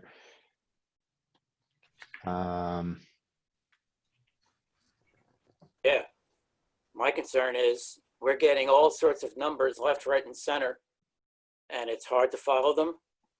I can't say I agree with all of them, and I don't know how to disagree. So it's a little bit of chaos. I know it's a real challenge, but, you know, it's a $60, $70 million budget. We got to get our act in order. Yep, we're doing our best. Let's keep that conversation going. We are. So everybody was pretty quiet last night. I was a little, I guess, a little surprised by that. So one thing, I don't know. I think we should talk through high level, the concept of the budget, and do we have any deal breakers? You know, how's the committee feeling about generally? I know things are changing, but things are going to continue to change because we have a couple of major, well, I think we've got 3 massive things that are going to change over the next 6 months. So we don't know what's going to happen with state revenue.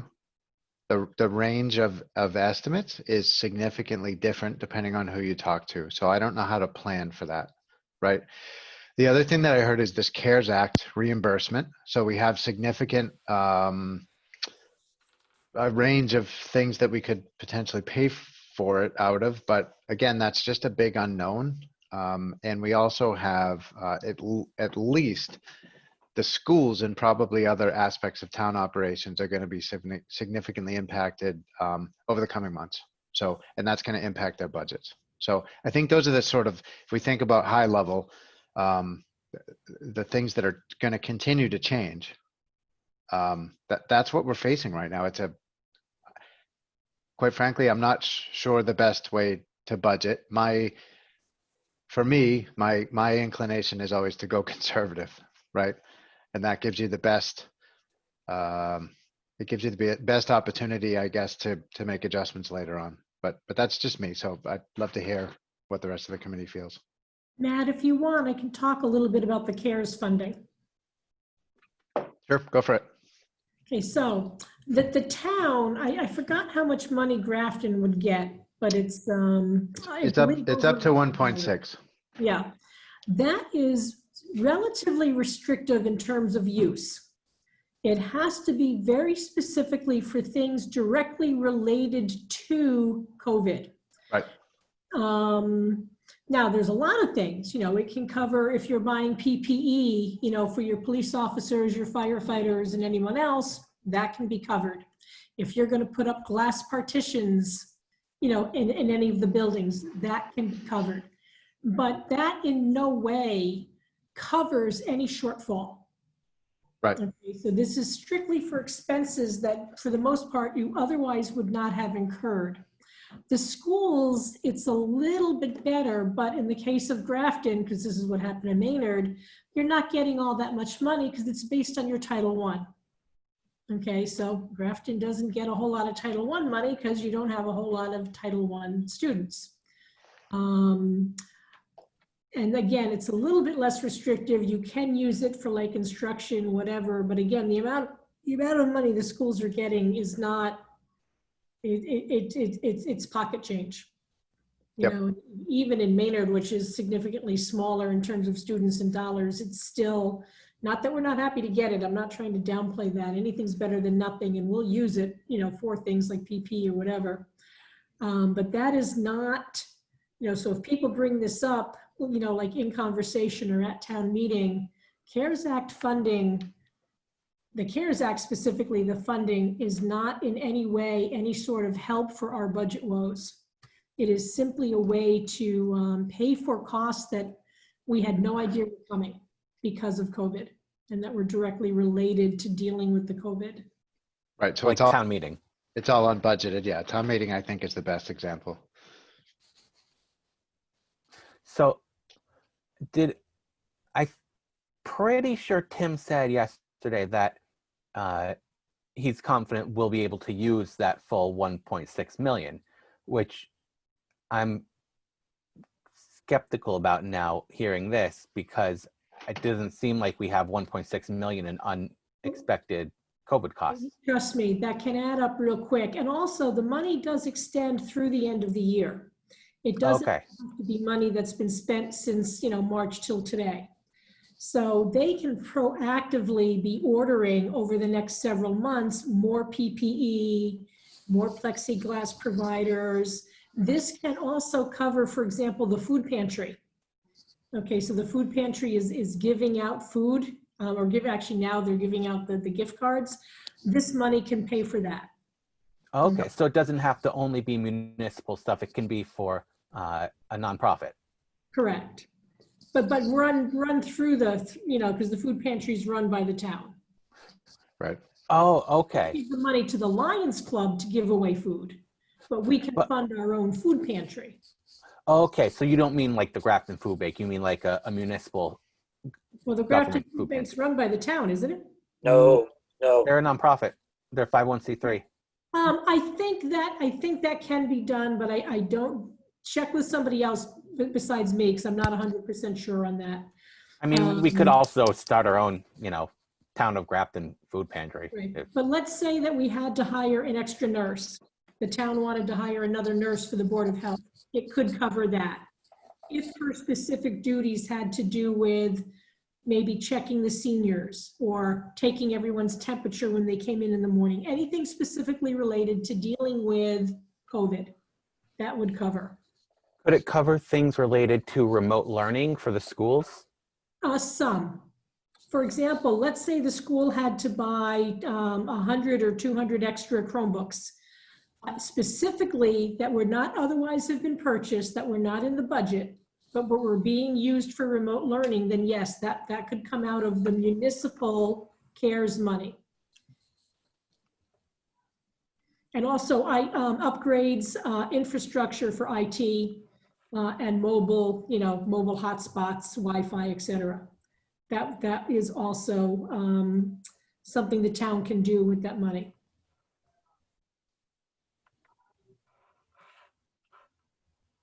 Okay. So let's see. So Sue, if you want to take some good notes, maybe we can just go through the articles and we can register concerns, I guess, with the particular articles. And I'm guessing we should start with the two budget articles. Talk about annual or special? This would be Annual? annual. Article 5. Yep.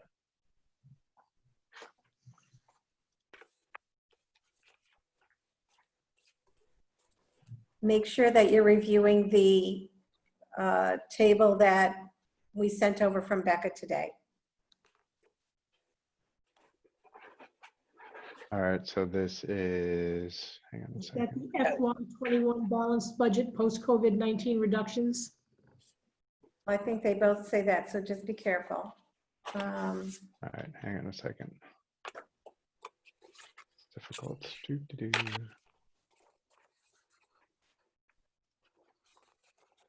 What are you doing, Barry? It's got the column. Okay. Got it. Does have the column, but right at the moment, I'm looking at it, it says FY20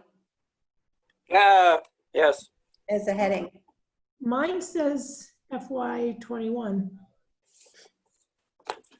Do you Okay. have the finance committee recommendation column? Yes. How about that? So All at the top left, the title is FY21 Balanced Budget Post-COVID-19 Reductions. And then there's FY 2019, FY 2020 Budget, FY 2021 Department Request, FY 2021 Town Admin, Finance Committee Recommend, dollar change, percent change. That's Yep. what I'm looking at. Okay, so only the title is different. The rest seems to be the same. Except FY20 on what I printed today. Oh, do you know what? One was an Excel spreadsheet and one was a Google or a PDF. Oh, mine's an Excel spreadsheet. All right, so can you guys see Yep. the spreadsheet? All right. Can I just talk about the budget for a second for just clarification? Yeah, All the salaries in here that we're seeing on the screen, all of them are 2% increases for salaries, correct? that is what I understood in the post-COVID operational budget. Yes. Okay. And then we had a discussion with Mark about the human resource person, whether full-time or should stay part-time. I don't know enough about what she does to say no about that. Anybody else? So I did ask about that specifically last night because Mark had registered a concern. I thought we had a pretty, I don't know, lengthy, but it was a fairly in-depth discussion about what all the responsibilities were. I don't have maybe a full appreciation, but I heard that as well, and I just have to take their word for it because I really don't know.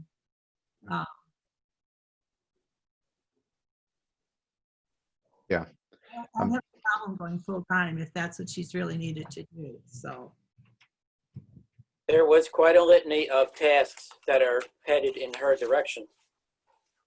You can argue about whether she needs to do that all 52 weeks of the year, but I mean, they went through a whole list of them. I guess Rebecca had been handling a number of those, including some of the personnel issues, which I found interesting. Right. Well, because she was the head of the human resource person, Becca was. Yes. so that's always the challenge. We get these shifting responsibilities, and so if we're taking responsibilities off of Becca, and she was getting paid more to do that, are we now reducing her, or it's Comes back to the question of the administrator's office. Is Becca getting a 2%? Everybody in that office? so I believe Tim's taking 0 in FY21, but to my knowledge, he's the only one that's taking 0, and everybody else is leveled at 2. I thought I saw something that said Dr. Cummings in writing was going to get 0%. He's taking 0. Yep, he has a 1-year contract, and he's taking 0 next year. So I problem. Go ahead. Human resource person. I realize things are kind of on a seasonal thing. Sometimes she's going to work a little bit more and a little bit less. How things happen during the year. So I don't have a problem going to full time.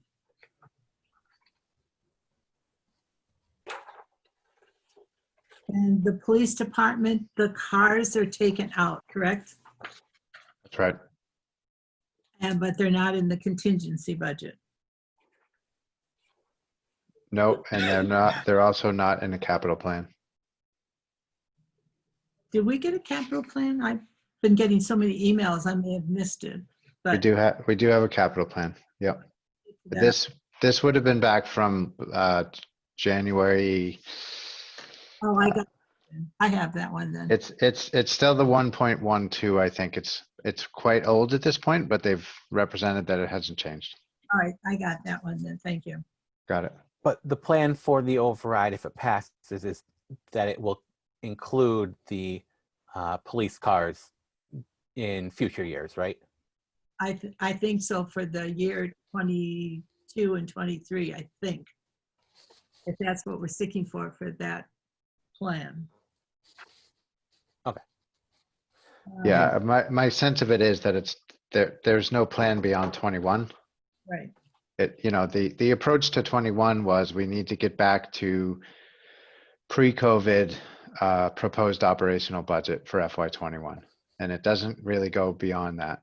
What I heard last night was we don't have a plan for capital, so we're not going to do that. And we don't, there's too many unknowns at this point, so this is what we're doing. And really it's not, it doesn't represent what was discussed when the override was put on the ballot.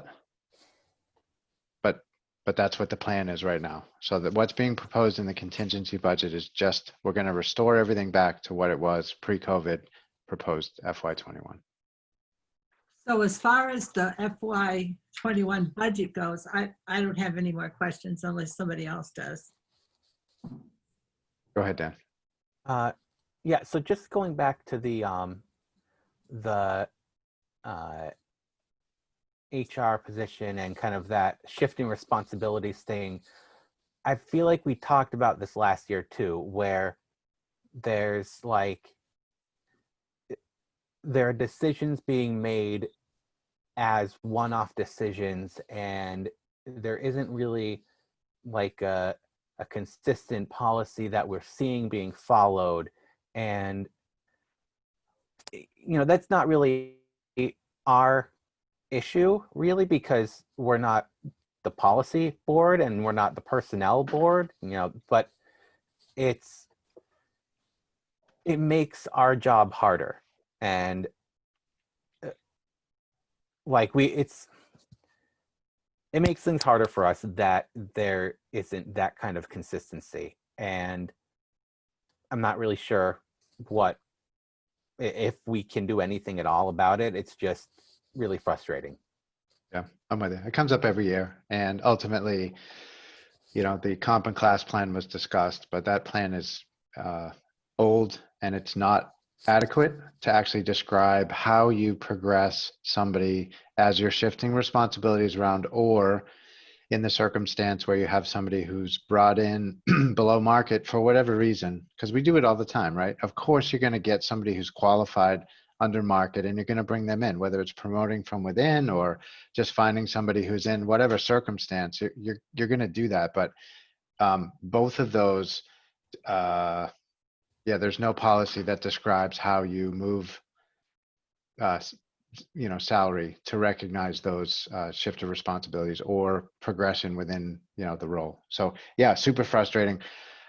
It was brought up in the recent select board meeting, and the comp and class plan was brought up again, but I didn't hear any significant appetite to actually try to put together any kind of plan. So yeah, I don't know what we're left with. I'll tell you, early in the year, I looked around to see if I could find an equivalent kind of municipal salary plan policy, really is what it is. I didn't find anything that I loved, even as an example, because I was looking to just send it over to those guys as this is sort of what we're looking for from a FinCom standpoint. And it's not just from our standpoint, right? It's a morale issue too within all the departments, because you have these different moves that are made, and they're all done in different ways. It is all very much one-off, and so you get hard feelings across departments, and the town side, school side. There's always that dynamic, and it's not good. But I haven't seen anything that I loved in terms of describing how that would all work. I don't know. Yeah, I mean, in like a private business, all of this is is just kind of swept under the rug because nobody knows what anybody else makes. The typical thing is for employees to not know each other's pay, but in government, everybody's pay is public. So Yep. If there's no justification, if there's no policy that's applied to everybody equally, then it provides so much room for people to feel like they got an unfair deal. And I just really wish that we had that policy there that, then we can say, well, looks like you're doing everything according to the policy, so that makes sense. And, we can just talk about numbers. We don't have to talk about does it make sense to keep paying this person at that higher amount that we gave them because they had more responsibilities after those responsibilities are shifted away. So. Yep. Yeah. It's difficult. So Sue, go ahead, Sue Fiaco. So looking over the budget to Sue Robbins to answer her question, I don't believe everything on this budget is at 2%. And that we're looking at right now. And an example of that would be library. And another example of it would be recreation.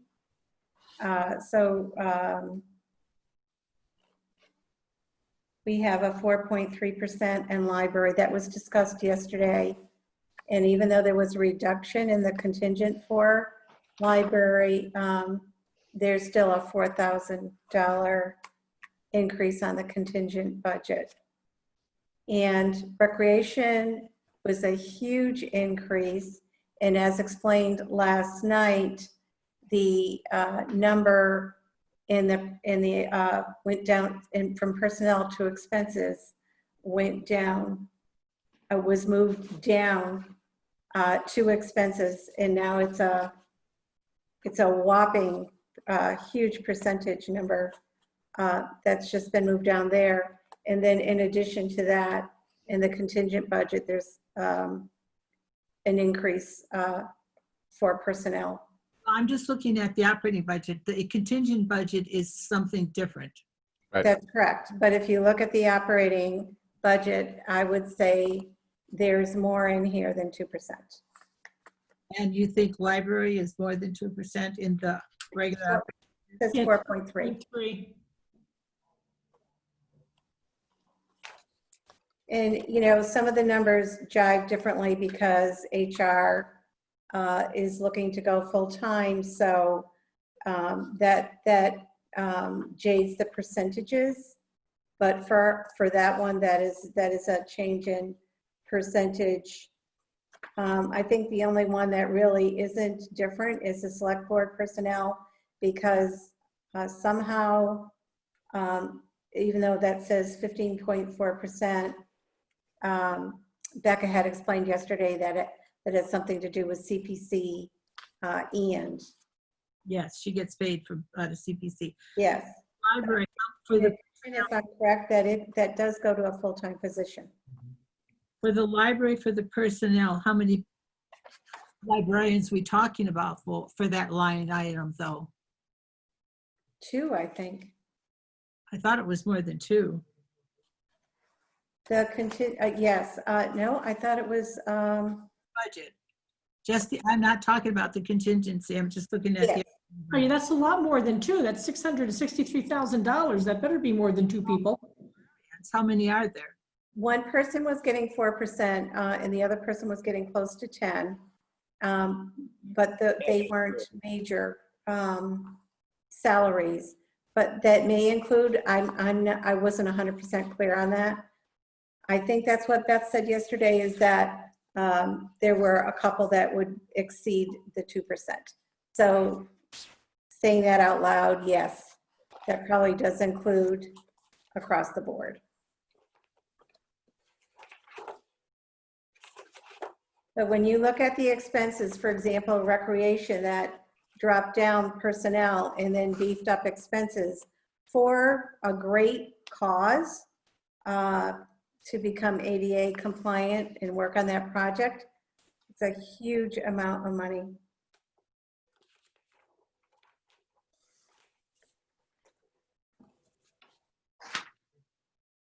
And fire is a little jaded as well at 140 because that includes the chief. Is that correct? It Yes. does. Yep. Yeah. Fire chief. Yes. So there's gives and takes in here. It's not a straight across the board table, budget table of 2%. It's a new position. So a whole new position. Yes. Yep. So Beth did reach out today and offered, you know, if we want any clarification on it, that she would make herself available to answer any questions. So if we want to send her a memo asking for the details on that, I'm happy to do that. I was happy with the discussion last night around the certifications and the relative increases based on, you know, upskilling in those positions myself. So for the recreation, what's the Recreation Commission and the Recreation Department? Is that the same thing? I always thought it was department. Does it say retirement department? What? Does that say retirement department? I think Is the that what you're reading? Recreation Commission is what the board is called That's what the board is for called. the department. So I think it's the same thing. It's the same thing. And I had emailed Jen this morning and asked her where, because they said they were having savings because they shut down now I'm trying to find the email. There's summer programs and the rec programs. And that's why that line item has increased from last night, because she said she didn't have a number for me at the moment. But she said, due to the closures of the beach and the rec program, she said, there would be included line items in our operational budget, such savings as communication, energy, repair, maintenance, and other supplies. And due to the beach in July and August during that fiscal year, we could not have expenses for internet, phone, water testing, American Red Cross swimming fees, and rescue point equipment, etc. So she said she only has kind of like a ballpark figure, but she would have to keep working on things. So I think that's why that line item increased from the original 39,000 I was asking her about before. So, and she said she had to keep some of her money in her account, which is the self-sustaining account, so she would have something to work with for 21. So that's what she said back to me anyway. Well, if I understood correctly, last night, Tim had said that the funds were going to be, it was basically going to be projects that towards ADA and getting the parks cleaned up, et cetera. Yes. Yeah, and they talked about that tonight. Yes. But I'm saying that increased because she found savings in other things in our other line items that she went through. Well, I'm just wondering if the savings need to be spent during these times. I think I'll mute myself. Yeah, no, it's good. I mean, look, that came up last night, Sue, and I had a similar question. And the answer was that it would, you know, if we didn't spend it on that and we needed to spend it on something else and just took it out of the budget, it needs to return next year, because obviously those are operational costs. That the Recreation Department probably is not going to see again, because hopefully they'll be back in business next summer for the beach and recreation programs. Right. So I don't love it either. I think ideally what you do is you just return it to free cash, Right. and you'd fund your capital plan, whatever's next. But unfortunately, we really don't have a capital plan. So we don't know what's the highest priority at this point. We've got our capital plan for FY21. We don't know what's next. And, that was all linked in with the discussion about the override capital stabilization money where we don't have a plan to spend it. So had we had that capital plan that was ranked and ordered and prioritized already, it would be a real trivial thing to do, to just pick the next set of things to fund. And that would be this, and that's why I asked the question last night about capital.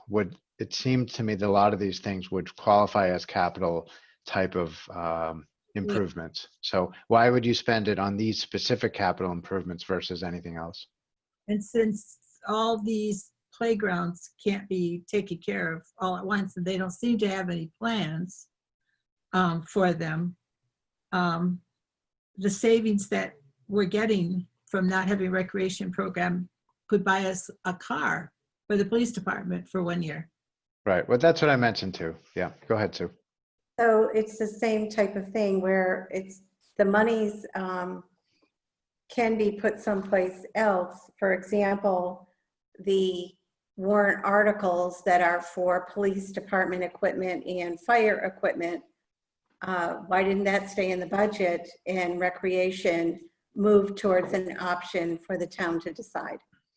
Sure. So those are the questions. The reserve fund was taken out $25,000.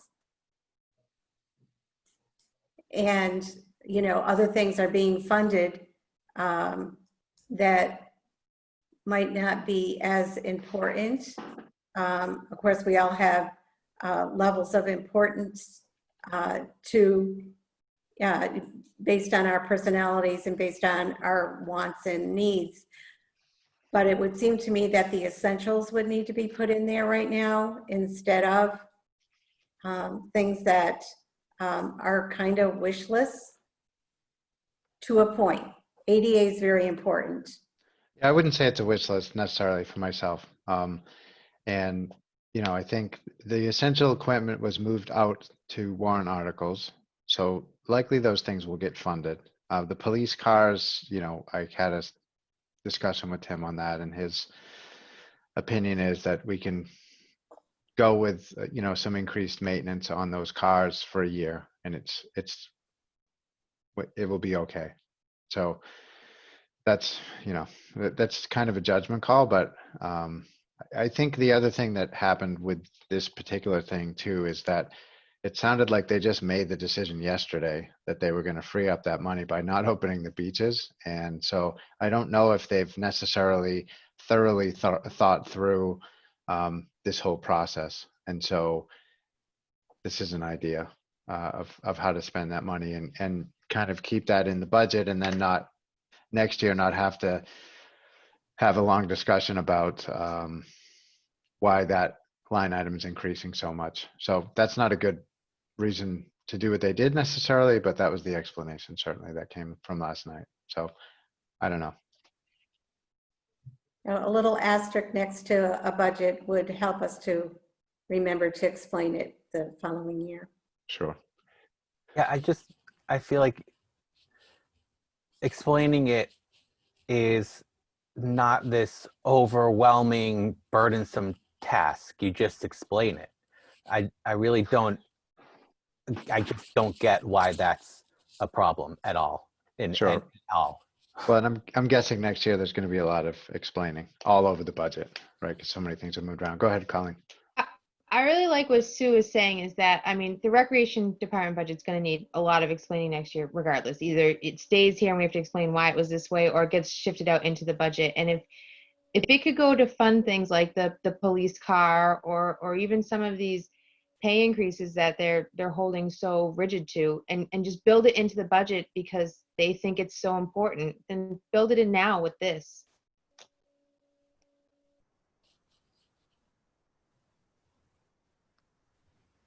Did I freeze? Nope. Fair to- Sorry.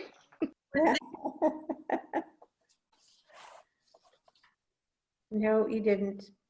I mean, what is a police car? 30,000?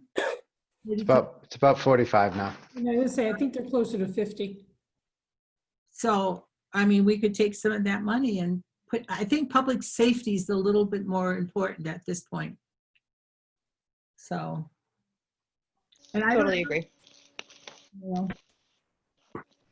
So are we heading toward something here? Like, are we gonna like make a suggestion, like an informal suggestion, and hope that it changes? And if not, do something more? Or are we just talking about this? No, Well, let's talk about our options. So we've got our finance committee column. So we have the opportunity of kind of filling that out. And as we go through the budget, we can talk about making adjustments. So let's just look at the recreation solely right now. What do they actually need for personnel and what do they actually need for expenses? And what money do they need to be funded to stay whole for FY21?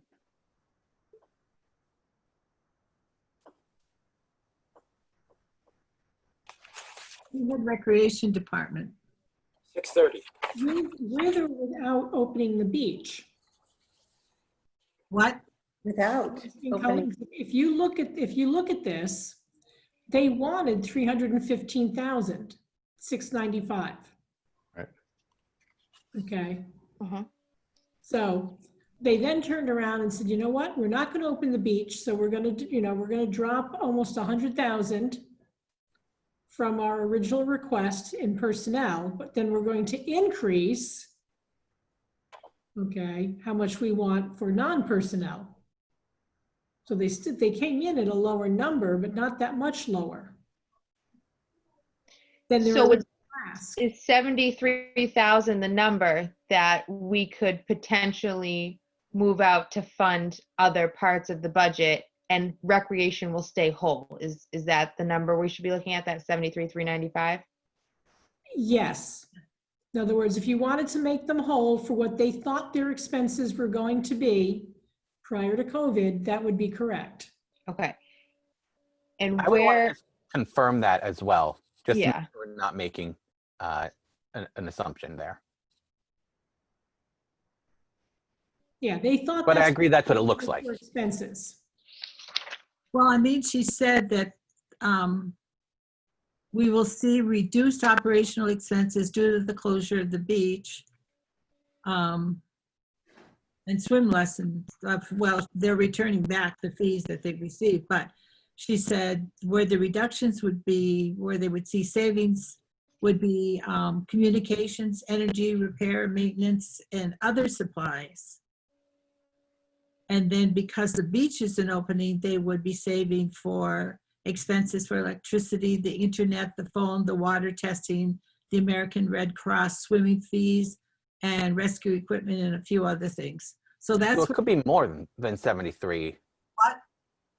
The amount the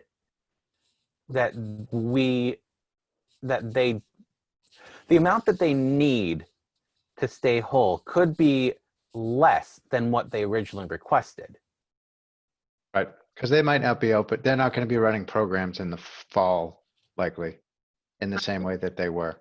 Yeah, and there is something to keep in mind with recreation though, and it doesn't show up here. It shows up in your total revenue number. And we should probably take a look at that to make sure they've made that adjustment. I like to think that they have. There's also no income. Okay, so people paid money for beach stickers. People paid money to have their kids in swim lessons. People paid money to have their kids go to those summer camps, every week. And the same thing for any of the other programs they run. In fact, the recreation department was one of the few, I think the only department that was revenue positive. They brought in more than they spent.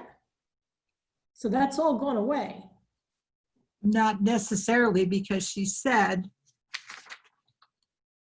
some monies will have to be reserved to operate for June 21. So Right. there's something in their reserves, in their revolving account, because they're a self-sustaining program. Right. So she's going to have some monies in there because she needs to operate this year.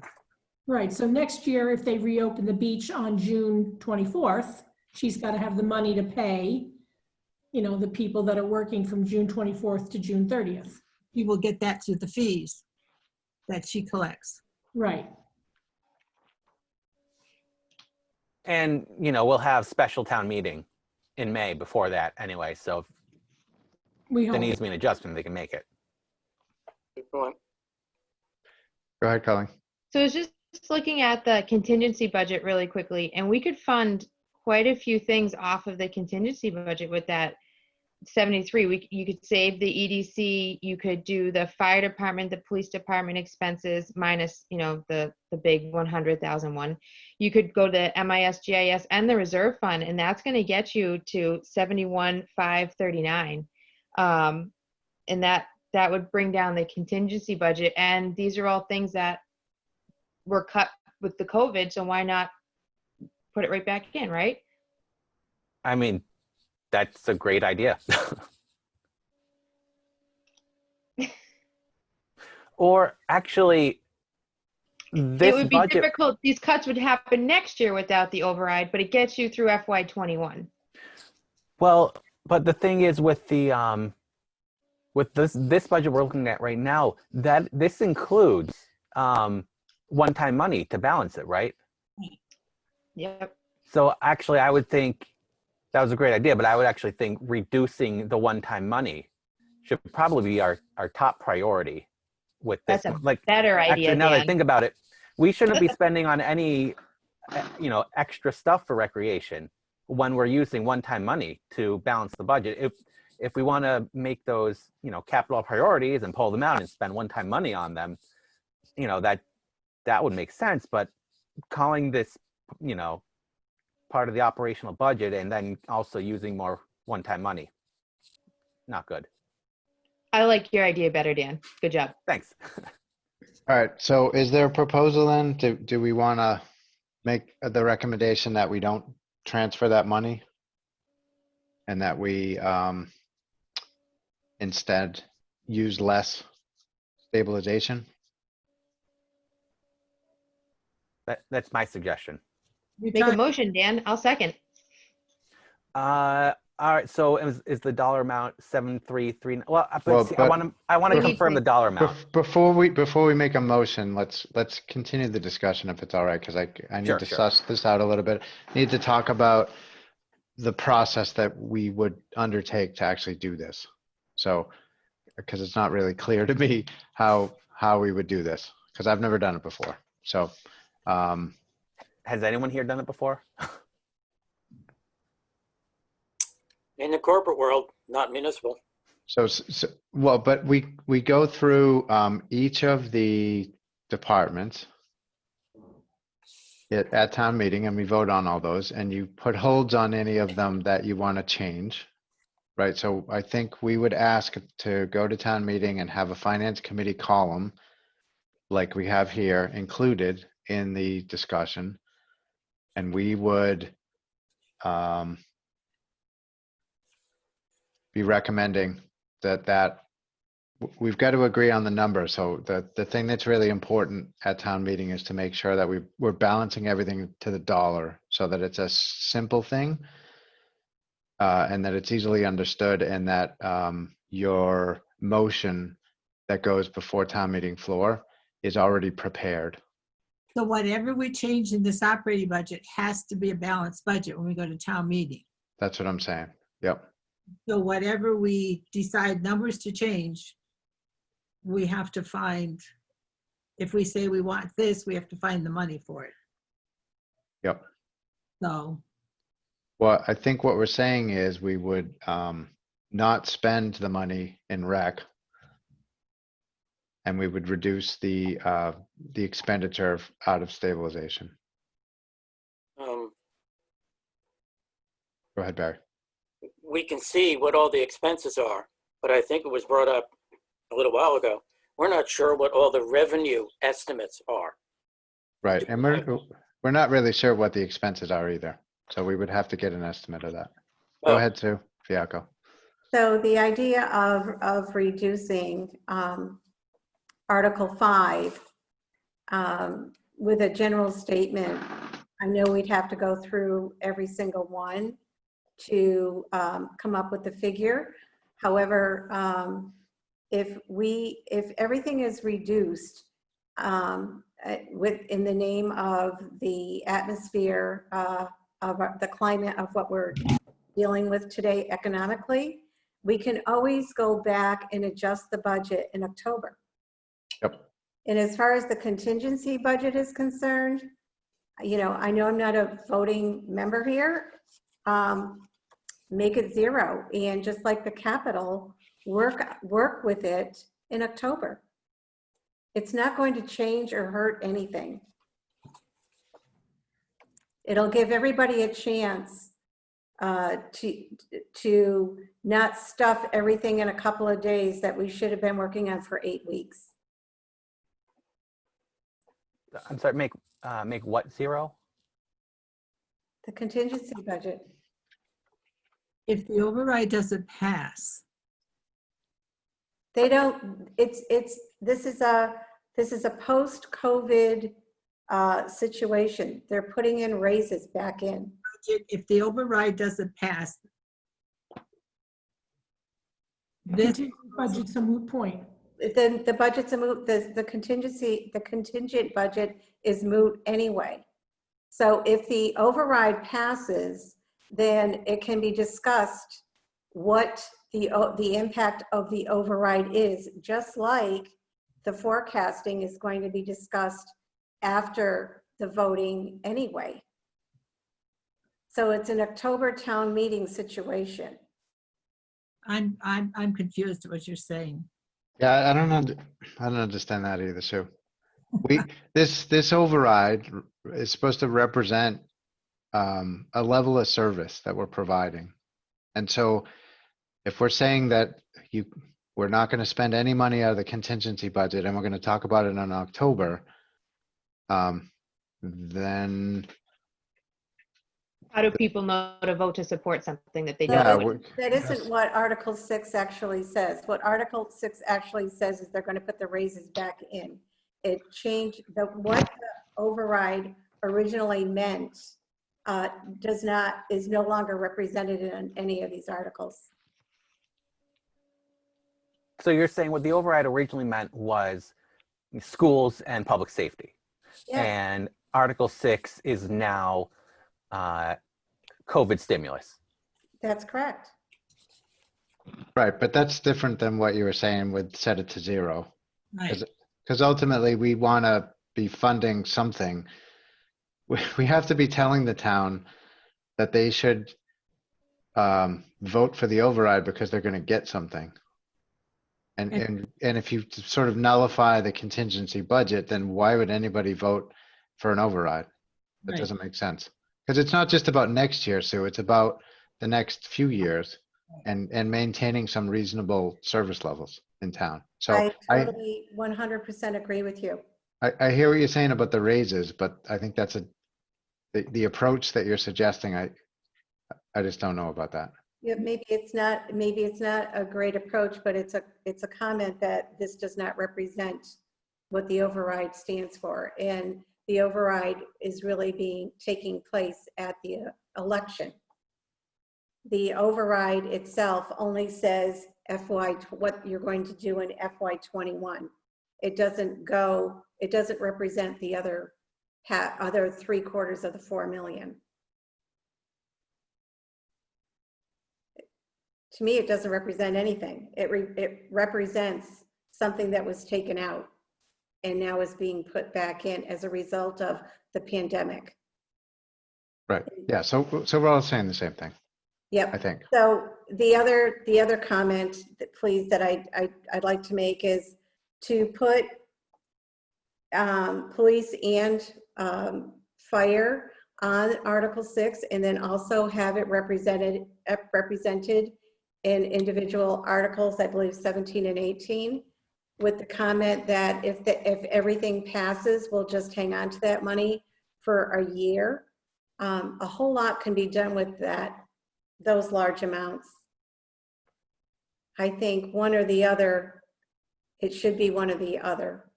And I think that the townsfolk certainly will pass Article 17 and Article 18. I believe that's what it is. Um, And I think you have to pass those and the contingency budget. You have to pass those, but the statement that bothered me with the articles for whatever they are, 17 and 18, the statement that he made though is he said if the contingency budget passes, then that money will sit there to be used for something else. And if that money is coming from free cash or stabilization, Finance Committee could recommend that it be put back into those places and not sit there for a year. Right, we could do that in October. or in October. Can we recommend passing over those warrants and recommending they get voted on in October anyway? I don't think you can do that. Why not? I don't think you can pass over and then make another recommendation like that. Yeah, you can't put a warrant article on for another town meeting. Right. So that's exactly my point. I may not be making myself as clear as I'd like to be, but I think that a few months from now, October town meeting will bring a lot of clarity. Well, Instead of picking apart the budget right now. 17 and 18 have to be voted on. Yes, And then we can bring them back and transfer that money into their, what is this? Why are we paying for this anyway? Free cash? 17 and 18.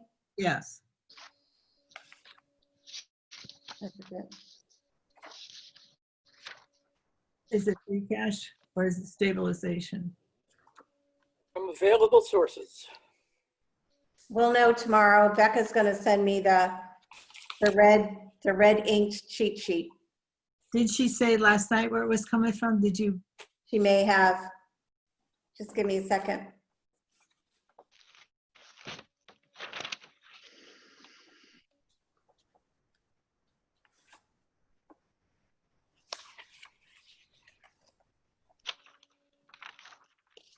Because we have to know what the funding source is, because the recommendation has to say, if the contingency plan passes, then this money should be transferred back in October to free cash or stabilization, wherever it was. Right. So in that case, we would recommend passage with commentary that, Yes. yeah. And it would have to be if the contingency budget passes and the override passes, right? Both, right. Did we settle on where we were with what we were going to do with recreation? Are we going to just No. firm up that number and then recommend the reduction of stabilization? That's what I think we should do. So Article 17, which is 12,000 is free cash funding source, and Article 18 is 102 free cash funding source.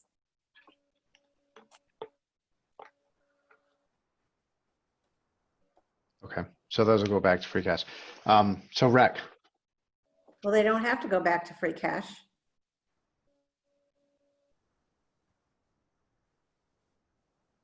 They don't, but we don't know where we're going to be in the fall. Well, Then we can wait till the fall to, I mean, we Well- have to write a recommendation that where else would you put the money? It could go into stabilization. you could.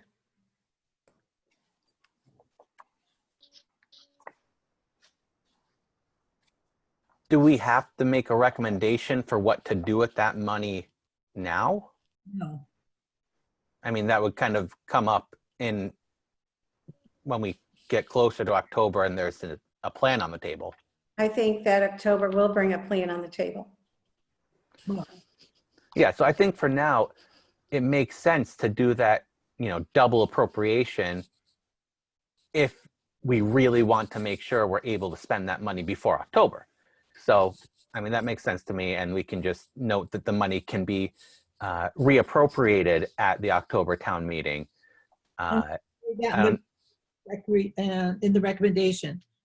Yeah, yeah, and the recommendation, we can note that the money that if all the warrant articles and the override pass, then the money can be reappropriated at a future town meeting. And that's Yep. what Kim said. Yeah. last- You know what's really great about what Sue just said? If it all aligns and everything passes, and if we put that money back into stabilization, and if we use that rec money and we put that back into stabilization, that almost covers the whole 190. It comes close. It's like 187. And if he puts 8 Pine in, now we're padding stabilization for a few years of bumpy roads ahead. I love that plan. I think that's phenomenal. I So think it's healthy. Yeah. So the other thing is, I guess, it's difficult to know what's coming up next year. We might need like ways to.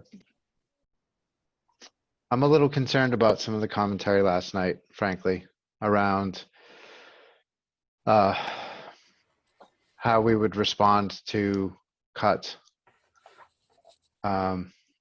I think what I heard last night was that we would be. Wants to be a kingmaker here in the United States.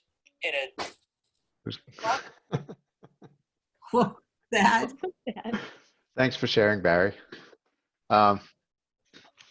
So I think what I heard last night was that we would use potentially more stabilization and free cash if we needed to. Yes. And that sort of we shouldn't worry about next year right now. And I didn't love that commentary necessarily. So given that we're going to potentially need to use stabilization next year and draw from that, I could get behind trying to, I guess, minimize the amount that we're using this year. So how would we do that? So we would need to, just from a logistical standpoint, we'd have to nail down the number. And then I guess my other concern is that because things are changing so often, that number's likely to change. So our motion will have to work that out with the town administrator before we get to town meeting.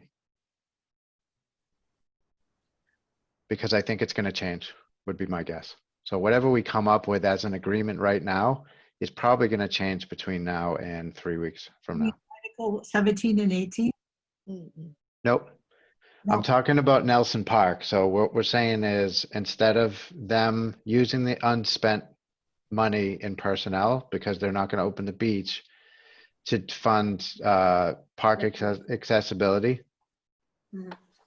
we're going to say put that back into stabilization, because that accessibility has been, as Jen mentioned earlier in the evening, those things have been on their radar for years. Right. And I have a problem with that. I thought you were referencing Article 17 and 18. So I get you. Now I'm with you. All right. Getting confused there. So that's fine. We put it back into stabilization. Well, we use it to reduce the amount of stabilization we're taking out. Right. Right. Right. I I really think- love that idea. I'm Her really line- excited about it. So somebody needs to work through the numbers though, and put together the actual recommendation. Well, you have to reduce the rec commission, that 73,000, and then reduce the stabilization, and then tally all the totals and come up with the right number.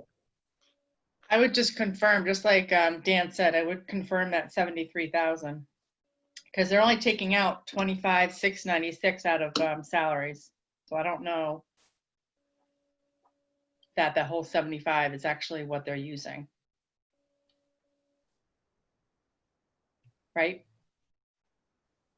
What? Say Right. that again, Heather. They're only taking 25,696 out of personnel and putting it into expenses. That's what's on that sheet, that the transfer. Yep. Right? 25. Yeah. Are you Where is it? looking at the operating budget? What are you looking at? Oh, she's talking about I'm this. looking at the transfer sheet that you sent. But that's For for, last That's year, to I thought. balance. That's FY20. You're talking about special Article 1? This is transfers FY, let me see, maybe it is. this Yeah. is, Refer to the operating, Article 5, the budget table. what you see for the transfers, Heather, is for a special town meeting. That the 148? Yeah, that's for adjusting the budget. Okay. Yeah, Matt is sharing his screen with the budget table with the rec department. Right, but this is the year-end transfers. I know that, but I do not think that all sets, I could be wrong, but it would seem odd that that whole 73,000 is, but I thought she was talking like 40 something last night. Yeah, yeah. So it shows it right here. The personnel is reduced by 39,505, and Right. expenses are increased by 73,395, which is so that their total is still less than what they requested. No, I understand that. I just but- don't know but that yeah, that whole 73 is used to fix the parks. But Dan, take a look at FY20 to FY21 and look at the huge difference in numbers there. Right. Yeah. It's gone up exceedingly high every single year for a while now. So to go from 39,445 in expenses of a request to 112, and to go from, that's in expenses, as you can see, and to go from 218, which is an FY20 budget, to 179, 190, because of 39.5 was taken out. Yeah, I mean, it could, I could be wrong. She might be using that whole 73. She might be earmarking that to fixing the existing parks. I just think that's a. Yes, That's what she's using. she is. It's the ADA thing, but it's not, it's a huge amount of money. Go ahead, Colleen. So let's say the number comes back and it's $40,000. Are we all in agreement that whatever the number is, it should go to stabilization and not Yes. to go towards, right? So I think let's just start there. Let's firm up what the number is and then put together our recommendation based off what the number is. Right. Love it. So I'll write it in if you give me the numbers. So how would we confirm that number? With Jen Anderson or with Tim or with both or what? I would confirm it with Jen because she's the one who ran the numbers. Okay. So we're saying the money that was going to go to spiffing up, sprucing up, ADA complianting the 8 parks is not going to be spent on doing that. So why can't it just go to the FY21 budget request of 39,445 and leave it at that? What? What'd The you say? FY21 department request, it was for expenses, was 39,445. It's Yeah. possible they might need less than that now, too. Yeah. That's true. So I think we should try to confirm what the actual amount is that they need to just do what they're planning to do without any of these extra projects they were hoping to get done because the summer programs are canceled. Right, and what this would eliminate is the revolving account money being spent for another recreation person. Oh, that's an interesting point. That wasn't mentioned yesterday, but it was only in the red ink. Oh, well, it was mentioned by Jen. It wasn't mentioned by Becca. So is the 170, let me see. Well, let me ask this question. Can we use the revolving account money that she had for self-sustaining for something else? All right, my understanding was she was going to use revolving account money to fund a part-time position that eventually the hope was that the person would become full-time. An additional now- part-time person. Since there are so few programs that will be running in the summer,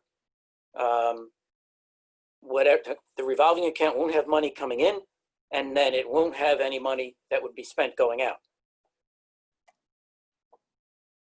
I'm just gonna say, I think we should leave the operational budget alone.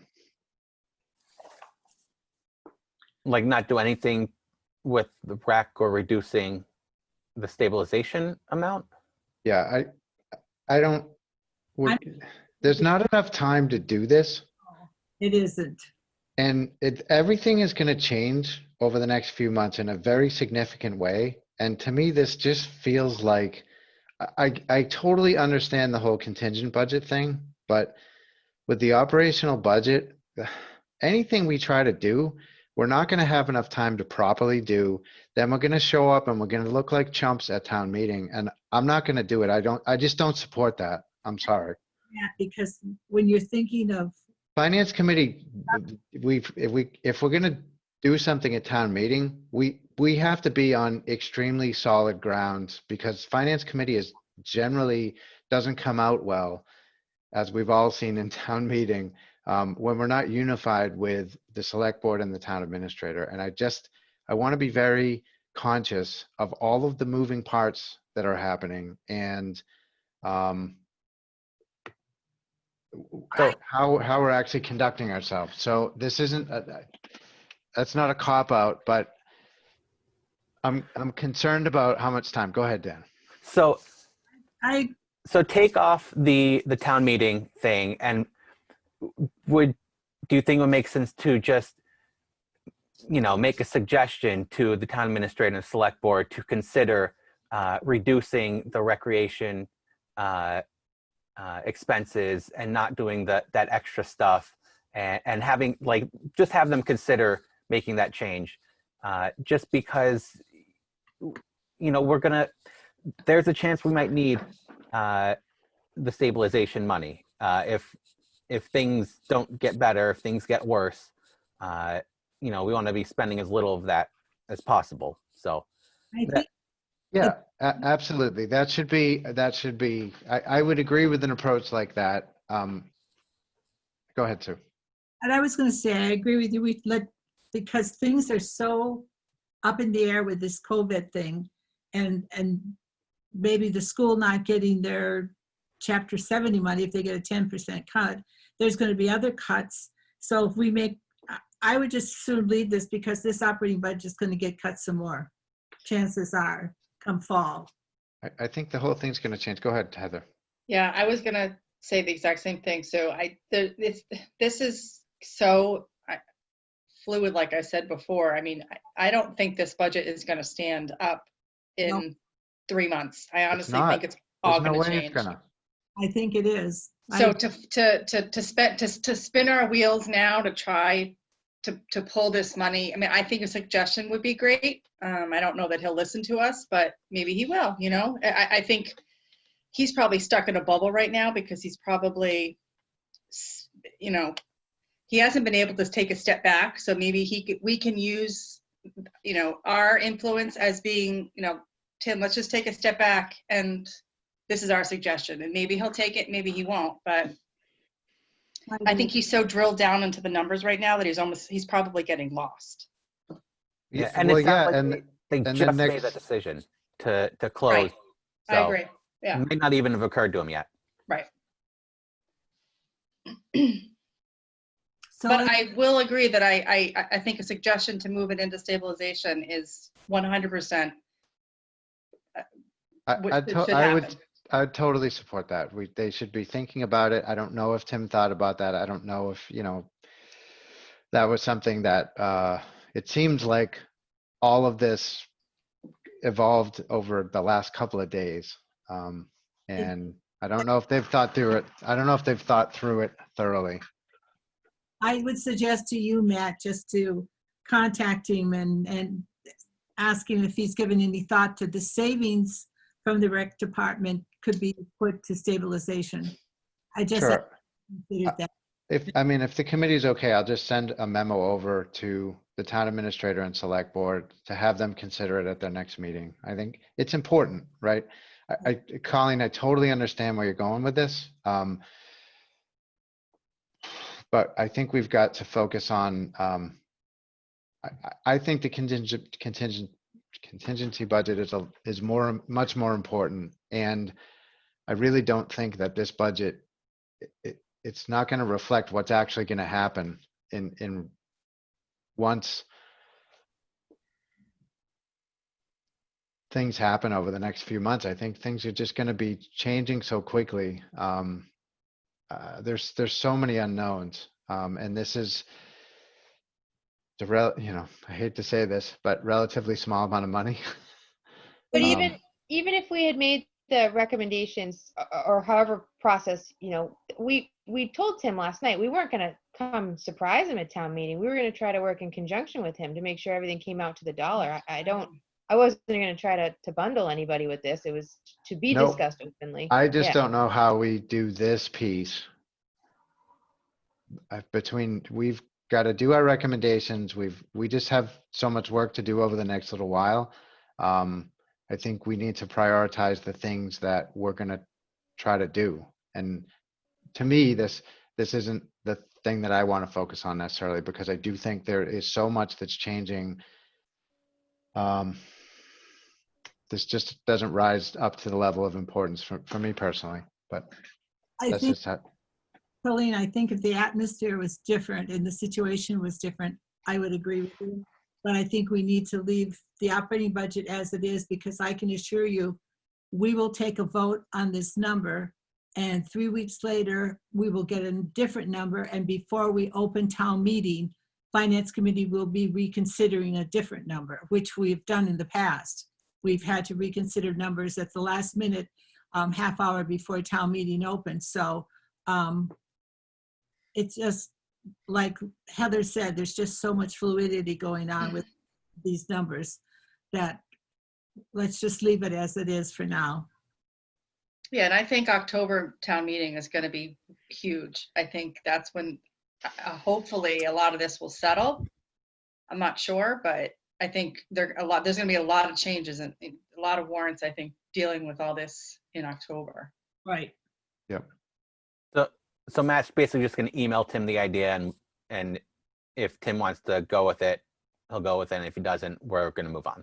Right. I'll send a memo over, and we certainly can put it in our recommendation that we have some concerns, but we understand things are fluid. So we can put some of this in the commentary as well, to just recognize that it's like we don't necessarily fully agree with it, but on balance, rather than trying for Finance Committee to make a bunch of adjustments in the budget, we're going to recommend passage of it, but we do have some concerns with it. So I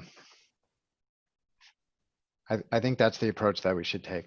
And hopefully they take it on board and they make those changes. This one's a relatively straightforward one, but there's a whole bunch of other ones that are kind of sprinkled throughout the budget. There's just not enough time to work through all of it in a way that's reasonable to bring to town meetings so that people can actually vote on it. And it's really hard communicating through Zoom and getting information to us and everything else, that it's just complicated everything else. So. Yep. Okay. So it's 10 o'clock. Can we move on to the contingency budget? Yep. Because I think that's an important discussion. Yep.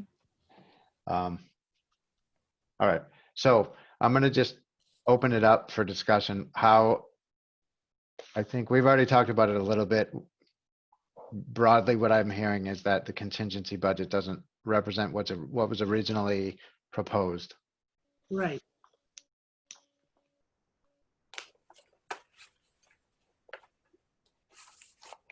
So we could not recommend it altogether, and we could just say that Finance Committee doesn't support it as it's proposed because it doesn't represent what was discussed.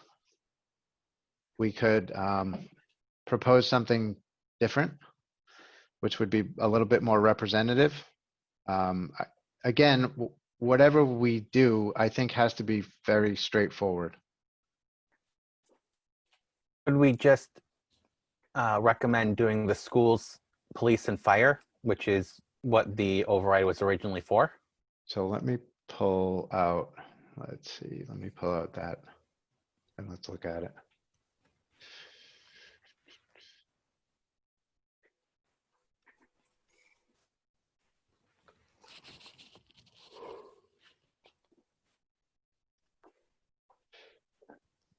All right, let me share.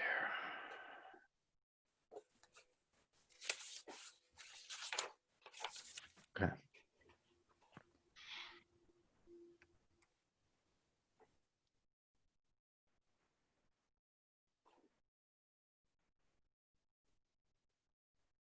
So we've got, yeah, the reserve funds.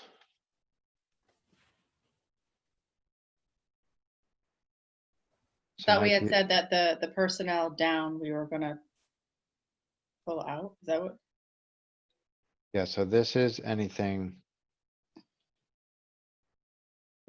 Let's see, yeah, all these personnel lines are the ones that we were talking. So this represents anything. Is that true? Anything above 2%, except that's not true for rec and library, right? Yeah, and I think planning was the new. Was EDC. That's to return EDC, that's right.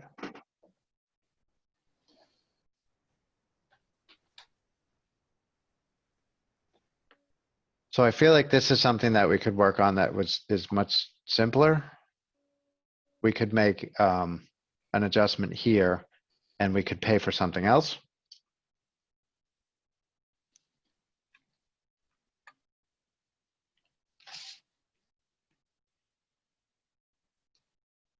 Like a police car, or we could add an additional position to the fire department. In addition to the fire department, meaning?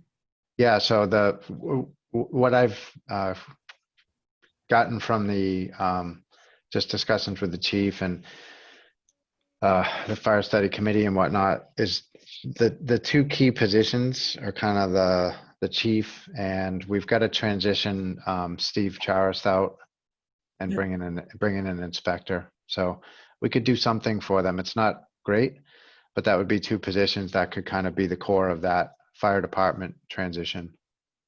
And that was in the fire study, correct? Yeah. We could do that. So that's something that we could potentially do. Yep. Because I know when Ray went before he wanted all of it, which was what, 148,000? But I don't think we can do that. But Ray made a big stand to have the fire study, some of that stuff implemented for. Right. Well, his statement, I think, was he wanted the full 418. Right. Right. Included in the. Yeah. Not going to happen. Right. So that's the other thing is whatever we don't fund in FY21 with, contingency budget, I think will get challenged in FY22 and beyond, because presumably, with everything that's going to happen over the next year, we're going to be dealing with significant revenue changes. And I have some very grave concerns about FY22. Mm-hmm. Yeah, I don't see that V recovery. I see that there's still going to be continued unemployment and businesses struggling. Some businesses that just don't reopen or have to work at reduced capacity for significant amount of time.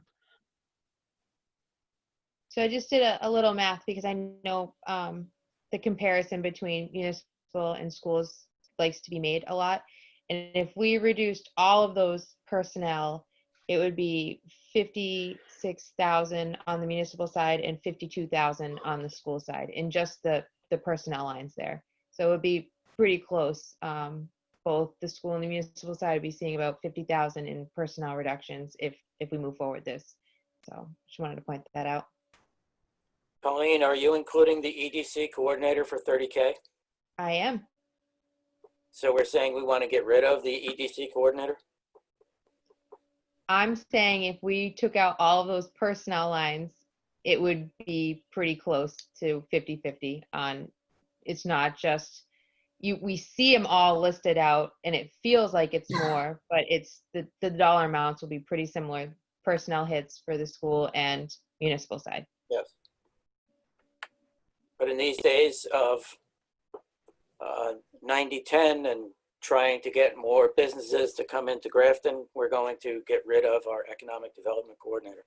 Well, we are if the town override fails. administrator, yeah, the town administrator also does a lot of economic development from what I understand as well. So it's not like we would lose all hope, but yeah, it's not a great call. None of this is a great I'm call. just thinking of the headline in the Boston Globe. Grafton cuts development coordinator. I mean, that was the decision made to balance COVID that we would cut the EDC coordinator. So I mean, that was Tim's prioritization. Yeah, these have been cut. They're already cut. We're just saying what should get restored. All right. Okay. I don't have a problem restoring the EDC person, even though I'm not sure everything that's been done. But most of these for personnel were raises. Yeah, so the school department, I don't think were raises. Those were actually, those were reductions of personnel. Right. So I would, Isn't it? those are paras, yeah. So So in kind of the spirit of the original override discussion, I think I would favor restoring those positions in the school department, particularly what's going to go on next year. I think they are really going to struggle with personnel in general. So I don't know if, go ahead, Barry. Something I thought Dr. Cummings and Ken Gale, Dingale had gone through and done an assessment of their paraprofessionals, their whatever, and determined that there were some positions they did not need to fund. They were going to eliminate those and maybe bring on some different ones. But with those cuts, they were going to cut 52,000 from their budget. People they didn't need. Am I wrong on that? no, you're right. So these two paraprofessionals there aren't people in those roles right now. They were carrying that budget to hire people for them, but now they've cut it. So it's not like somebody's getting a pink slip. It's just we're not going to be filling positions. Okay, yep, okay, that makes sense.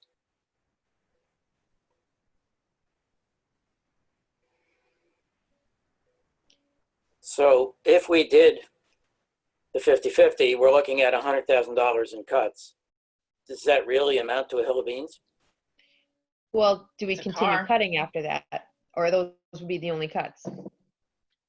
I mean, I think there's more in here that we shouldn't be bringing back with override funds. I mean, COVID happened. The reduced revenue happened. And either the override is for schools and public safety, or the override is for schools, public safety, and COVID bailout. It's, we have to, I really think we should try to make it stick to being about the schools and public safety and accept that there's going to be pain from COVID. And we're going to lose some things because of COVID. And the things that we wanted to do an override for are the things that are the higher priority. So what do you want to keep in the contingency budget, Dan? I think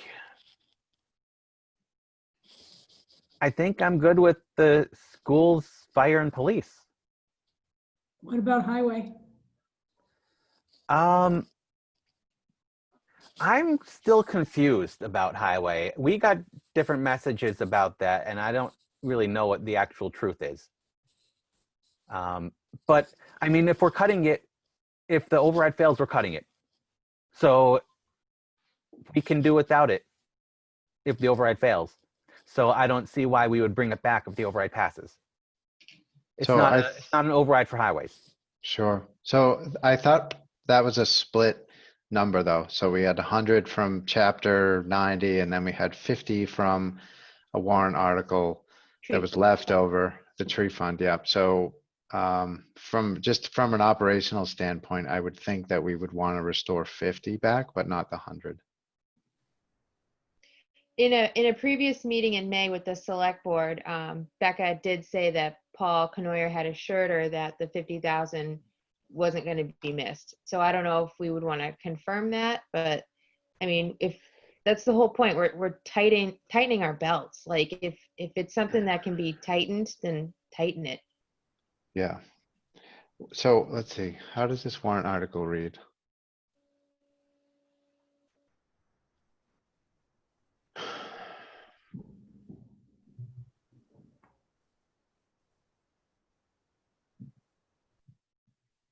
So we would come with, so we could do it a couple ways. We could either, again, we could put our recommendation for town meeting on what we wanted to fund and have a different number and a different table. Probably the way to do it. That's the only way to do it because we can't submit a warrant article now. Right, and we would move to amend this contingent budget. Is that right?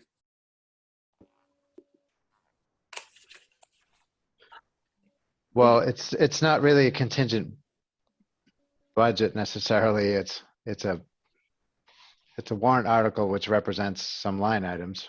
So I would think, Represents the appropriation of the override if passed. right, Because otherwise you pass it and it's not going anywhere. And I'm pretty sure that can't happen. right. My point is we're going to have an amendment for this warrant article, or for like they're going to make a motion in $818,869 with these specific line items, and then we're going to move to amend that motion. Is that the direction we're going in here? Yes. Yeah. Okay.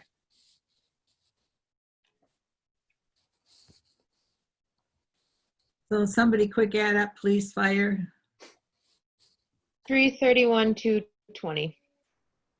That's the So 2 fires, police, and school, but not the 52 for school. If you want the 52 for school, it's going to be different. I want the 52 for school. They need Okay. So can somebody, let's work through this. I think what we should do is agree on, in principle, what it is that Finance Committee wants to do, and then have somebody work on putting together a spreadsheet that we can all look at tomorrow, and then we can vote on it. I'll do that. Does that make sense? Yeah. Rather than trying to do it in the meeting, I think, let's just kind of nominate somebody to do it. So go ahead and do that, Colleen. So what we're saying is then we're fine with everything except for personnel. Can we discuss the economic development coordinator? Yeah, absolutely. I think that's a good one. Because I think to eliminate this in a time when we need revenue coming into town and we're looking like a future doesn't look real bright, I hate to cut somebody who could be working to bring some revenue in. I agree, but that was Tim's decision. If the override fails, we're cutting him. I think we need to stop saying we're cutting people. We haven't cut anybody. We're restoring people. So if you want to restore this position, because these have been cut. Right. So you're looking to restore that. Well, with your thinking, Dan, Tim made all the decisions on this contingency budget, so I mean, put back fire, take out police and fire and just do those. I mean, Well, here's another question. Are we looking to come up with the same 818,000? Or are we also looking to, I know at one time a few weeks ago, we had floated the idea of a smaller override. So are we looking to have this be a smaller number, not 818,000? And when the override question comes up, making it a smaller override? Is that an option, or is the override fixed to what's on the ballot? it's on Well, the if we make this number smaller, the impact of the override in fiscal year 21 would be lower. Yeah, the tax impact would be lower. So you'd just have more levy capacity. So it would, your override money would last a little longer. So Okay. I'd be in favor of an approach where we just, because look, you can add things, add additional appropriations in October. So the Right. simple thing to do would be to just send a message to town meeting, and this would be a relatively straightforward thing, is to reduce the salary increases down to 2% and just leave it at that. And let's talk about the economic development coordinator. We'll make a decision on that, but that would be a relatively straightforward thing to do.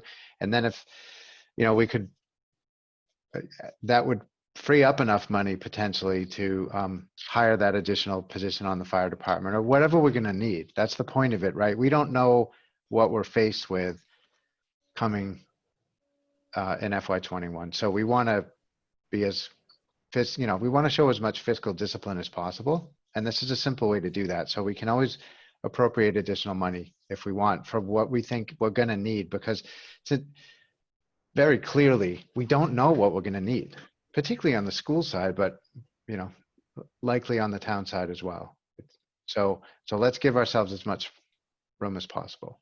Yeah, I have, just so everyone knows, I have reached out to Westboro. I did so today, and hopefully I'll hear back from them just to get more information about their, EDC coordinator and what the job description is and who they report to and how they're evaluated. Excellent. Thank you. Okay, They're so gonna help us make a decision. yeah. So have we made a decision on EDC? I would like to see it back in, but I'll go along with whatever the finance committee wants to be done. The majority doesn't want it, that's fine. But I would like to see it back in. Heather, what do you think? I agree with Colleen that I think for now, I think Tim, he seems to be the one who's leading the cause in a lot of these projects. So if it's another year that we have to hold off on hiring somebody else, especially during this time, I think it would be fine to agree with cutting it as Tim did. Yep. Heather? Sorry, Irene? What? How do you feel as kind of our EDC? No, I am not. One part of me feels like, you know what? Yes, it's a time when we're desperately trying to get businesses to come, but I also feel like it's a time when businesses are being extra cautious. Projects already in the works, I think, are going to continue. They've all been slowed down. They're all running a couple of months behind now. So it's probably potentially going to be a year before companies are really making more decisions anyway. Yeah. So again, I'm not married to it. I feel so bad because obviously I work with John on the committee, and he works hard. And a lot of what he does isn't necessarily about getting big companies in. A lot of what he does is helping our small local companies, which is probably more important now than ever. One thing I did find out in Westboro that I thought was interesting was they actually had recently, going back to December, they gave out grants to 2 companies, $5,000 grants, to help 2 companies with expansions or other type things. So they've got a real serious EDC thing going on. We're in a different league, and I'd like to see us get into their league. So I would advocate for keeping him on, but I also recognize that, life has changed and we might have to live without it for a year. But I think it would be difficult to bring him back though, necessarily. So we would be likely looking for somebody else in a year. Oh yeah, and if I was him at that point, I don't know that I'd come back. Right. It burned me once, I'm not crazy. Irene made a good point, which is kind of changing my mind. Since the businesses are all struggling anyway, and it's going to take them a while to recover their businesses, maybe we can wait a year. I think that's a good point. Barry, did you have a feeling one way or another? He seems to have established himself, at least making the local town folk who are running businesses feel a little bit better with some of the workshops that he has conducted. We know we don't see 10, 12, 15 new businesses showing up in town. Yeah, I guess the UPS facility was a biggie. I don't know if he had anything to do with it. It's in a $70 million budget, keeping 31,000 for the guy, I'd go ahead and do it. I'd like to see cuts in other places, but he seems to be a productive guy, getting some good work done for Grafton. Yeah. And Sue, let me play devil's advocate against my own statement about businesses being, gun shy. But when they do get ready to move again, if we have not been out there continuing to push Grafton, we're going to be at a disadvantage to a place like Westboro that didn't cut their position and kept pushing.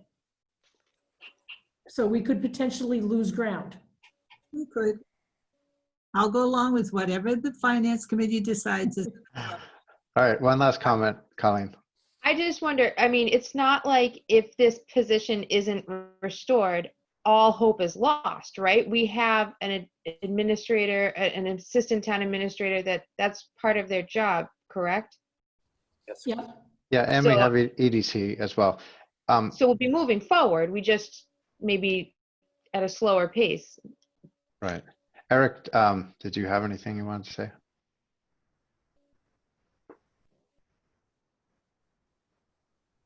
Nope. Is he there? I think he's got technical difficulties. Microphone doesn't work.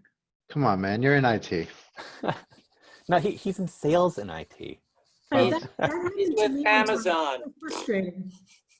Nope. My microphone did the same thing, and it drove me nuts. Eric, I feel your pain. I really do. Been there. Type in All right. on chat. Type in on chat. That's what I did. Well, yeah, so I think we can do without the position for a year. And if it's something that we want to bring back, we certainly can at some point. But I'm comfortable not restoring that.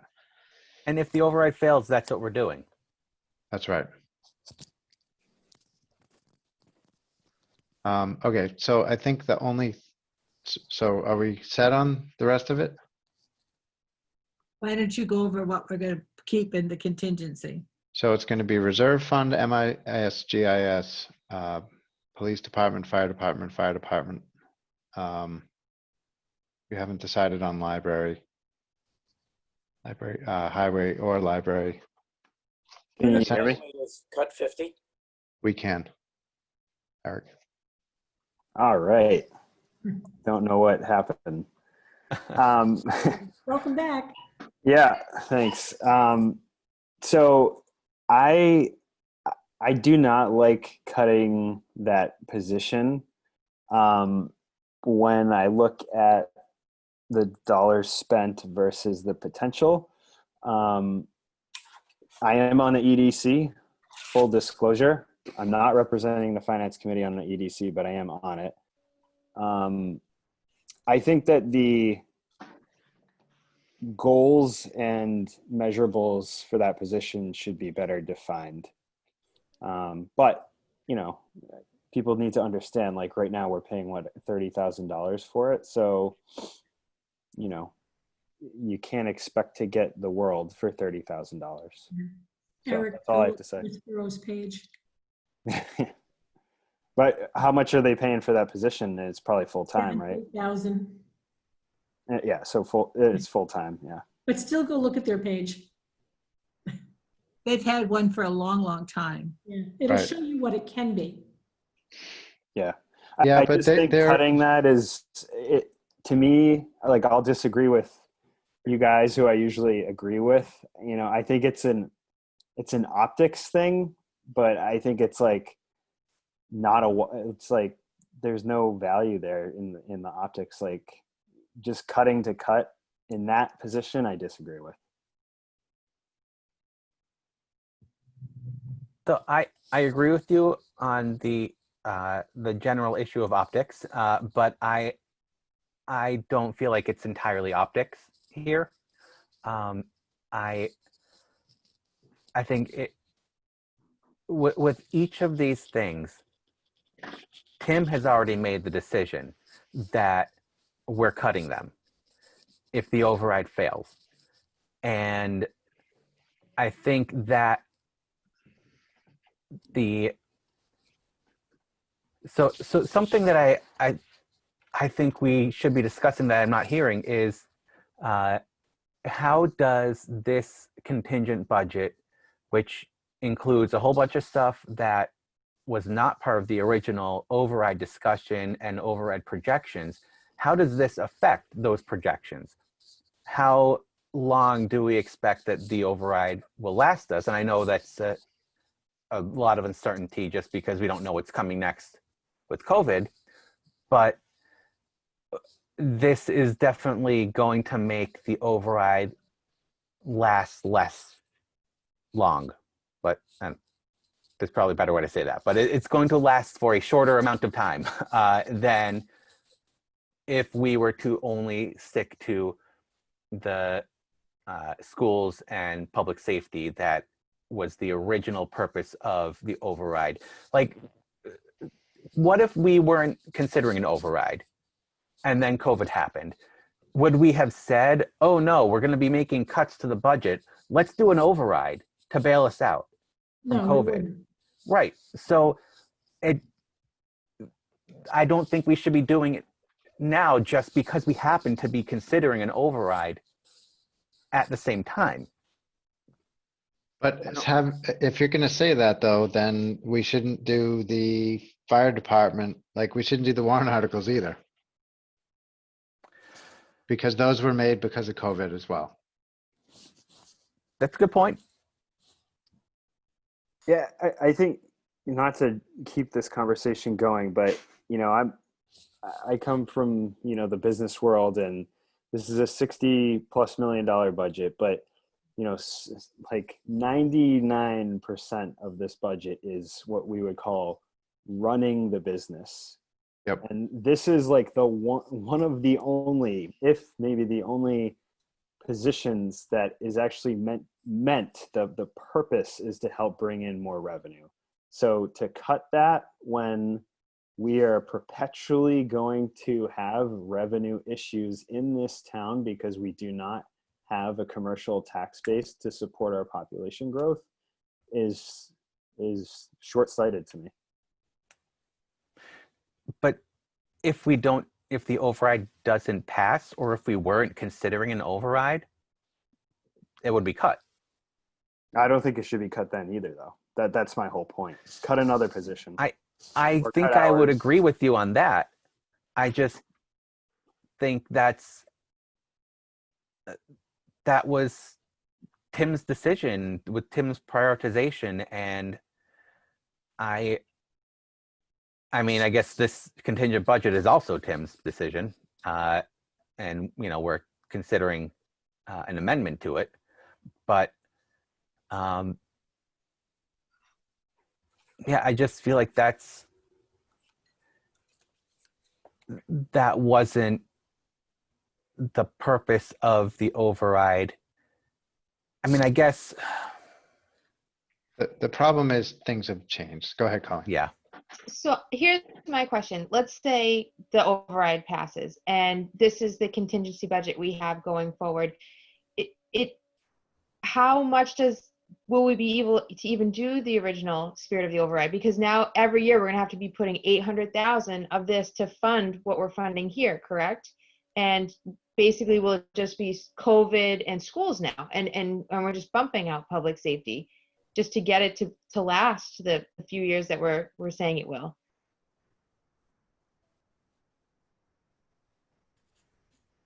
Right, like if we want it to last as long and cover schools and public safety and COVID bailout, it's going to need to be a higher amount in order to last that long.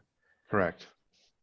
And that's not even considering that we might have more COVID-related cuts to make if revenue doesn't come back next year.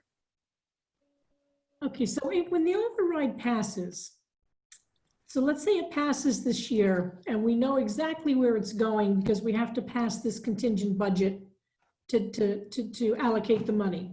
So now going into fiscal year 22, right?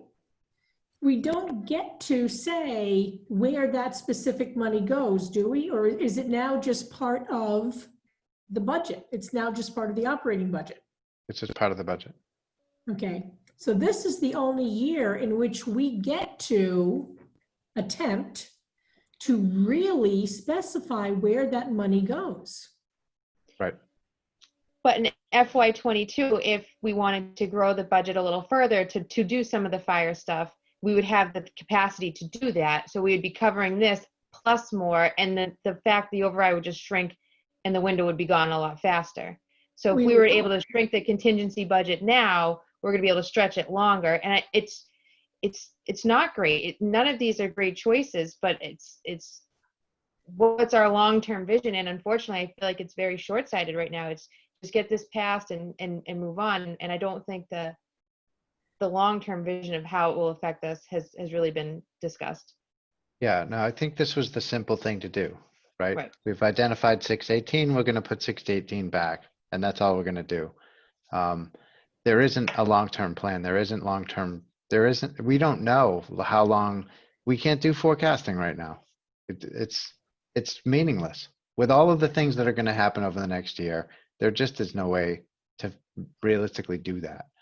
But what we can do is we can say we want to reduce our ongoing operational costs as much in a reasonable way going forward.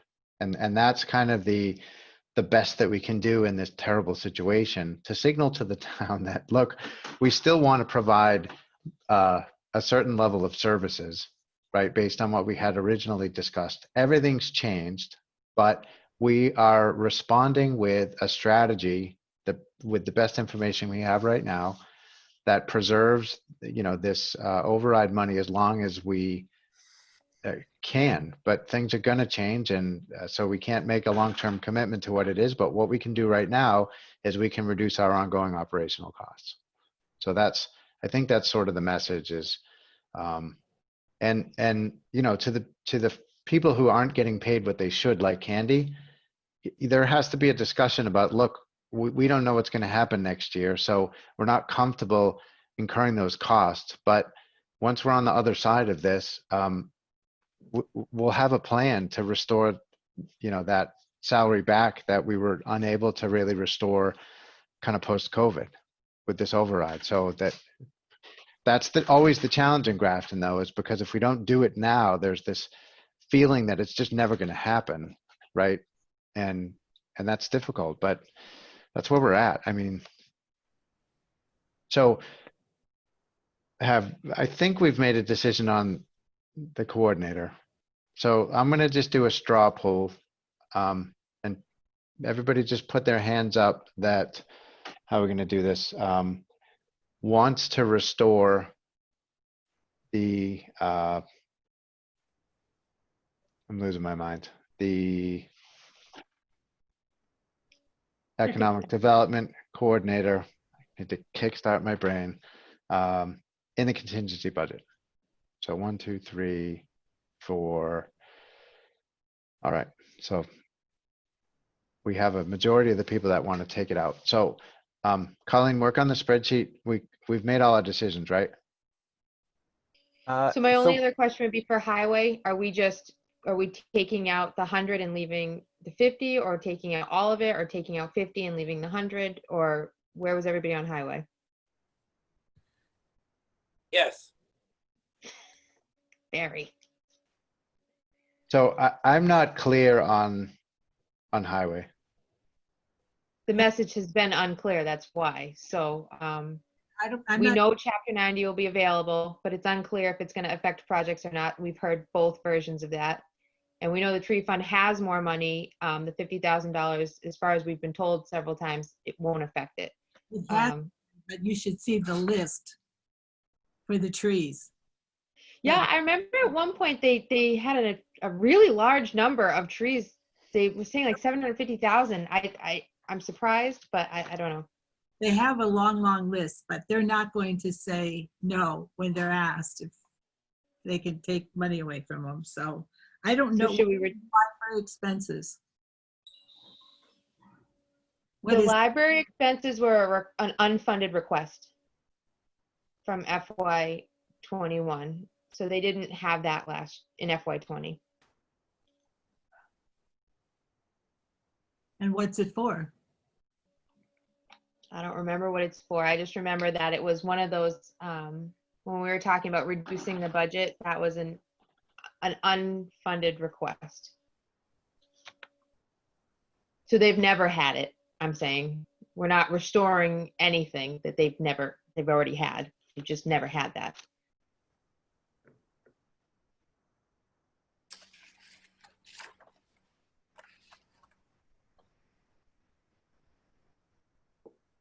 So I just want to go back to the EDC coordinator real quick. We had 4 votes to keep it.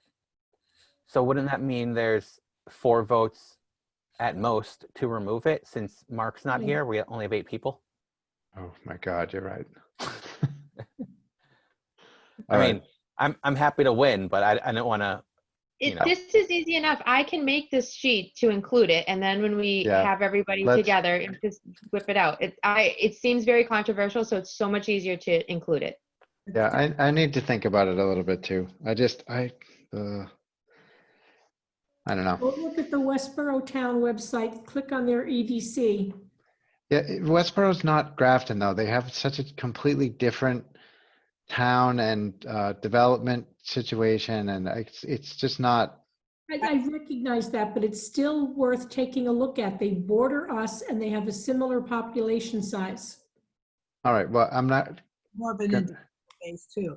not going to support a Oh, no, full-time EDC. saying that we should go to a $78,000 a year position and do everything they're doing. But given the level of what we're doing, taking a look at what they're doing gives us something to kind of benchmark against.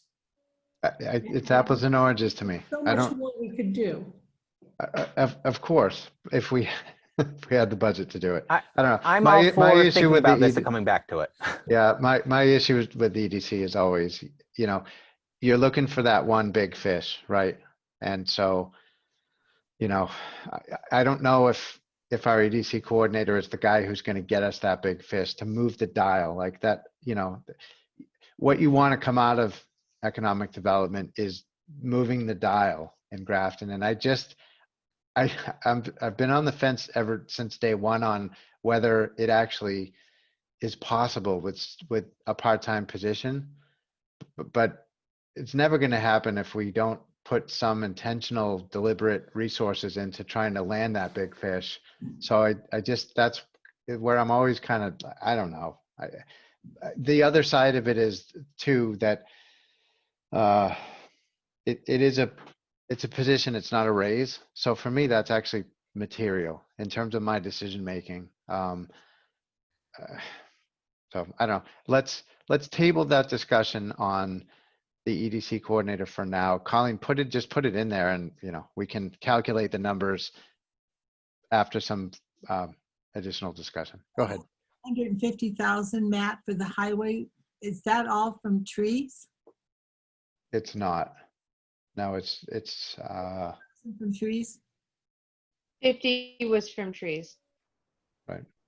I'd like to see 50 put on there because the trees are really a public safety, and I know what a tree will do to a house. The neighbors next door had this huge oak tree that fell on their house.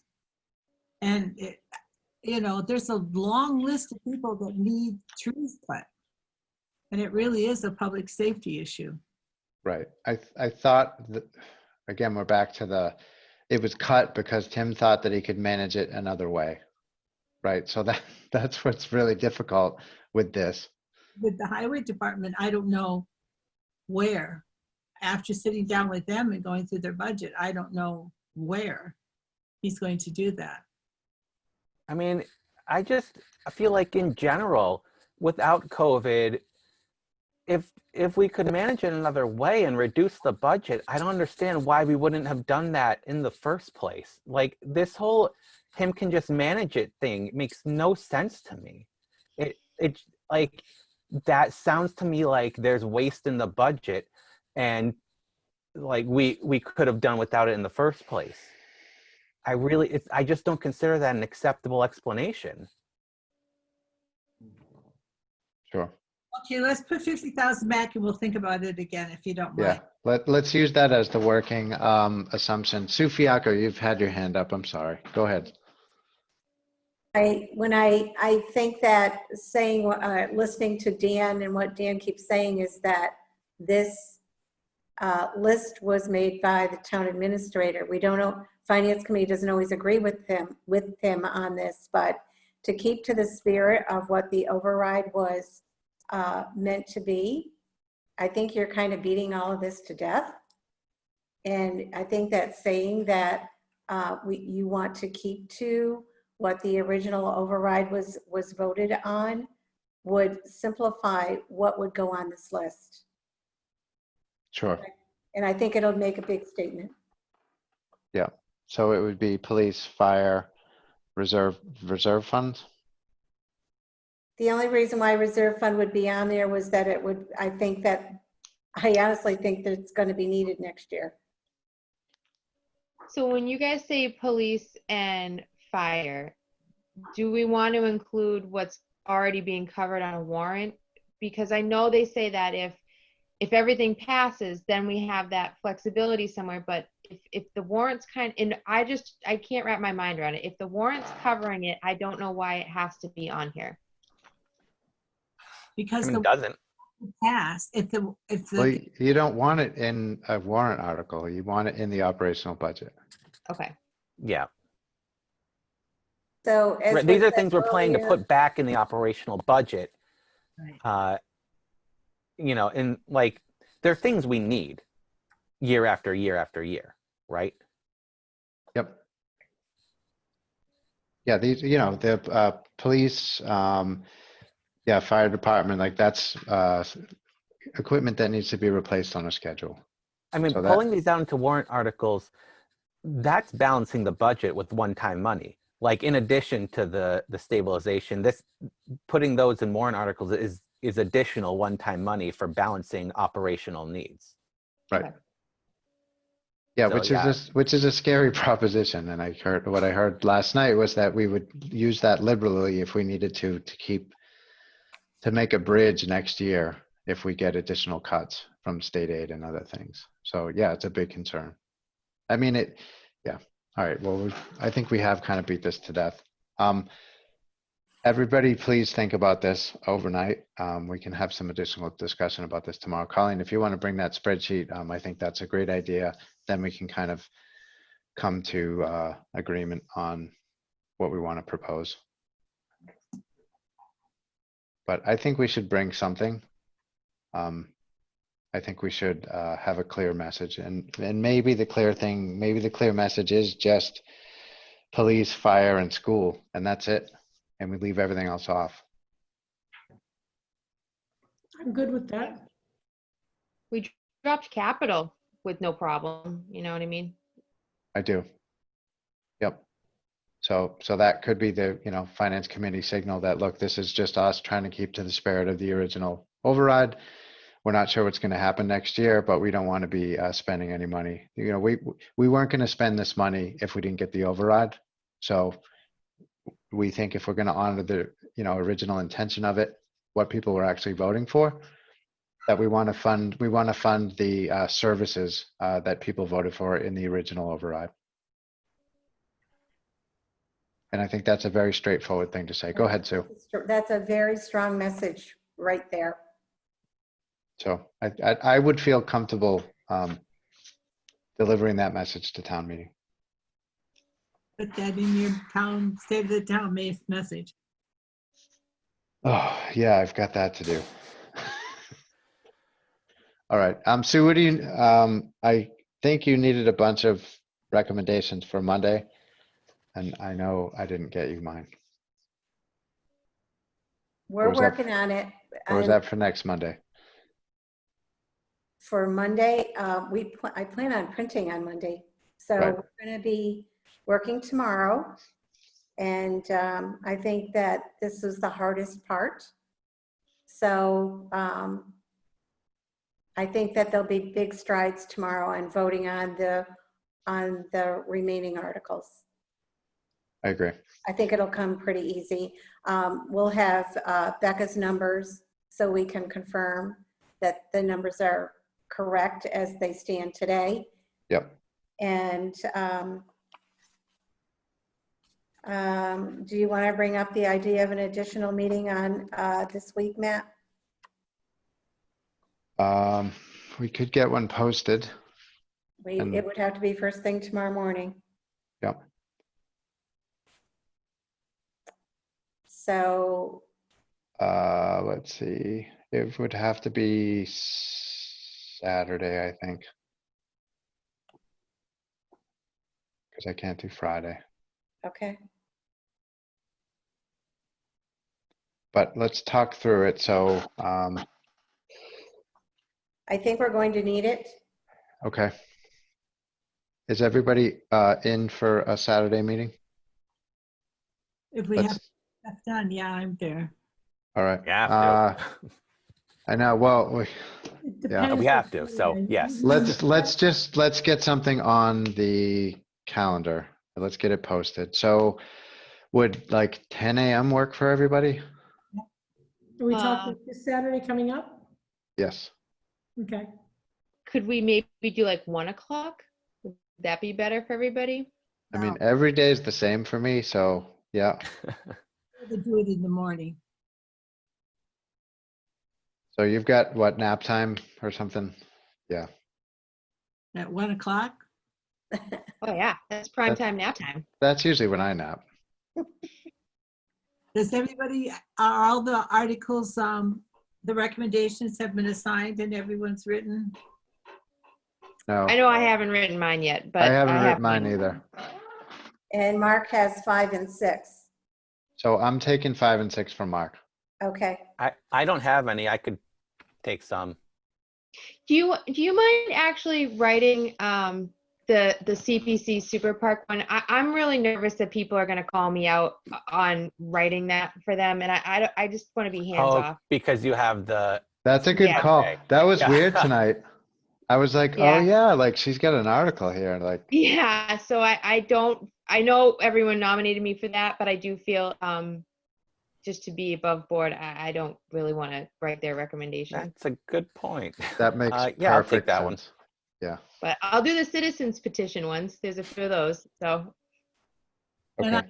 the Lions one, just to clarify, since the warrant article is written wrong. That's going to be fun to write. Okay. Well, look, we'll do this tomorrow night. Okay. We've got all our citizen petitions. Right after that, let's just go into and make sure that all of them are signed. Make sure everybody's clear and happy with the ones that they're assigned. And then we can start kind of going through. If we should we should be able to do the CPC ones. So there are a bunch of additional ones that we can vote on. So let's do that tomorrow night.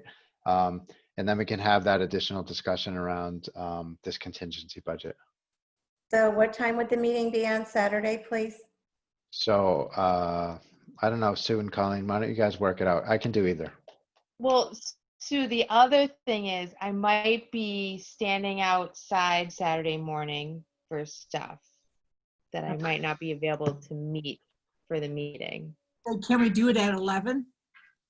Like 11:15, that would be great because then I could get in the car and I'm willing to be do it. back inside.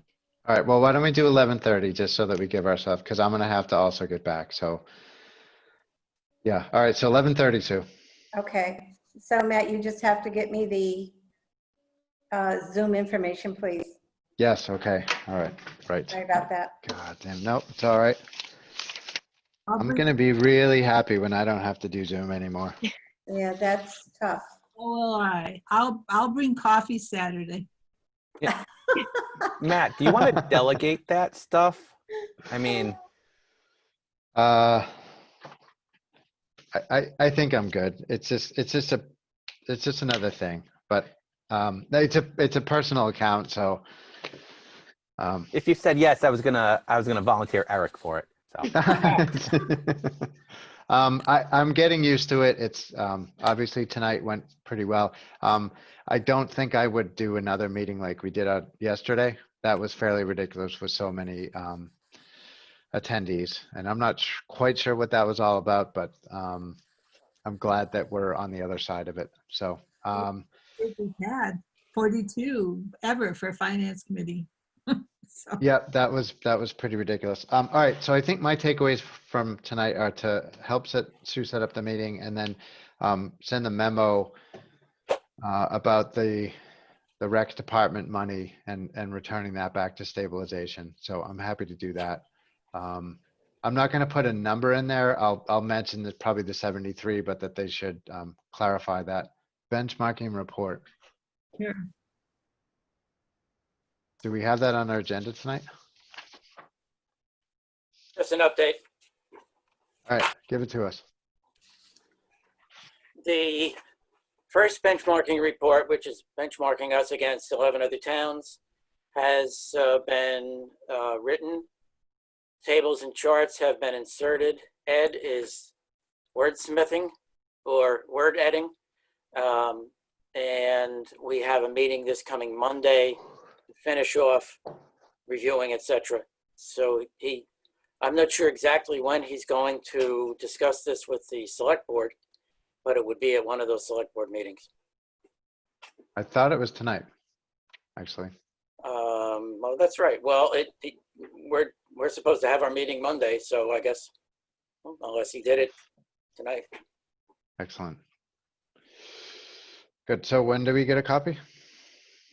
As soon as Ed finishes rewriting it. All right. But you will recognize some of the tables and charts. So you're happy with it?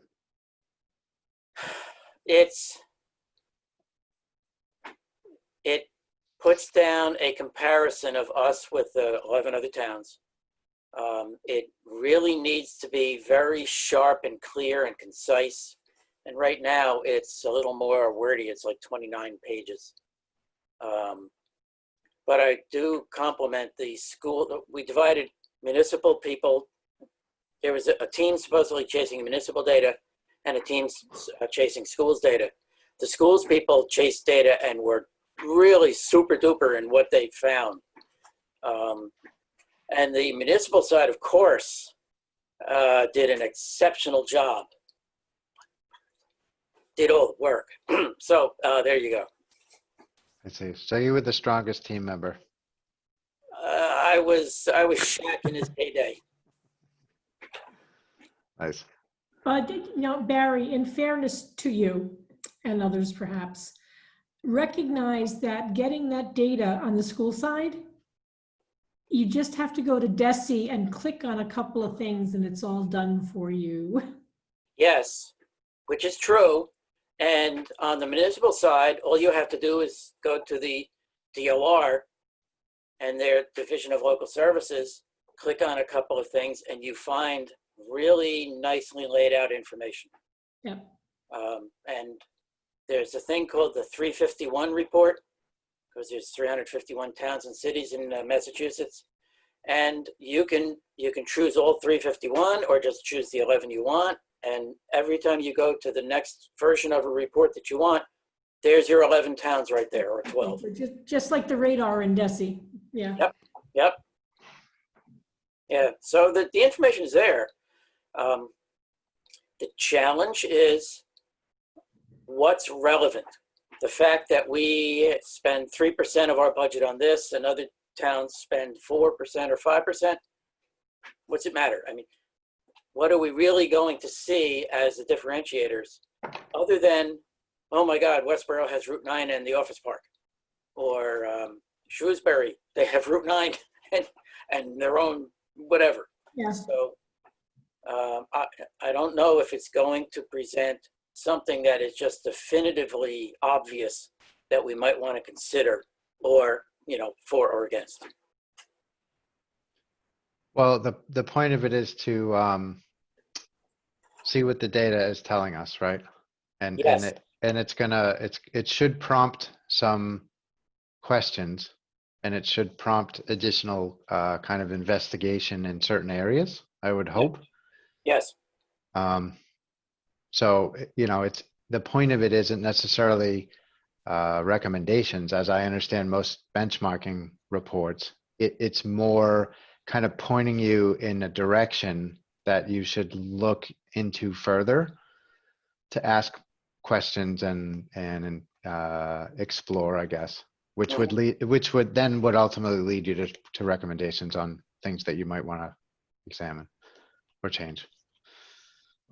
Let me just give an example of that. I know a town which shall remain nameless, with half the population and 1/5 of the area square miles. Their full-time fire department has a chief and 4 captains. Whew. Wow. Plus additional personnel. That eats up almost 10%. I think that includes police, but anyway, they're definitely like 6 or 7% of the town's budget. Yeah. Our total for police and fire combined, I believe, is in the neighborhood of 4 to 5. Yeah, fire is one. It's insane. Okay. Anything else we need to cover tonight? I think we're good. So, Motion, continue. Public hearing. yep. Do I have a second? Second. Wait, we did that already, didn't we? We did that. Then I'll take, Tomorrow? we continued already for tomorrow. Yep. Oh, okay. Boy, I'm sleeping already then. I know, I'm sorry. It was a long night, but this is important. And think about all the Saturdays we saved ourselves. So I'm serious. We're cramming this entire thing into 1 week. So I try not to have long meetings, but these are important. And obviously we haven't had a chance to meet at all. So I really do appreciate everybody's dedication. You don't have to make excuses, Matt. I understand. It's just difficult. I don't like these meetings to go this long either, but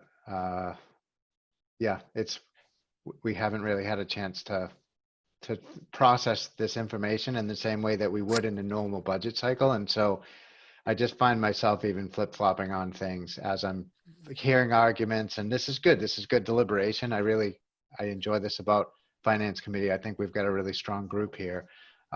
But not having had a chance to really process some of this stuff on my own, it's just challenging to have it all at once in this context. So Just remember, when you and Colleen are, when you have risen to the pinnacle don't jinx us. of management, that you will make sure you will be asking our town administrator to accelerate how they chase the information and organize the information, and you will be working diligently to advance the town's finances and administration, etc. Absolutely. I would just like to say that we disagree and discuss in a very friendly way.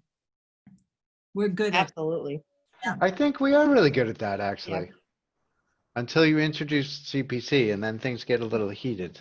Yeah, but we still managed to do it without insulting each other.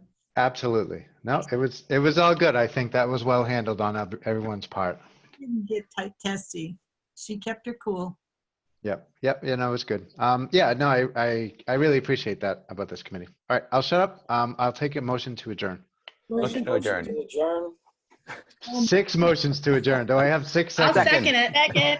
I have 6 seconds. Okay. Third. All in favor by roll call. Often aye. Roy, I. QI. Who'll I? Kusher, aye. Smith, aye. Eric will never get himself off mute. Aye. There you go. Swanson, Eric aye. votes All right, nay. motion carries. Thank you all so much. I'll see you tomorrow.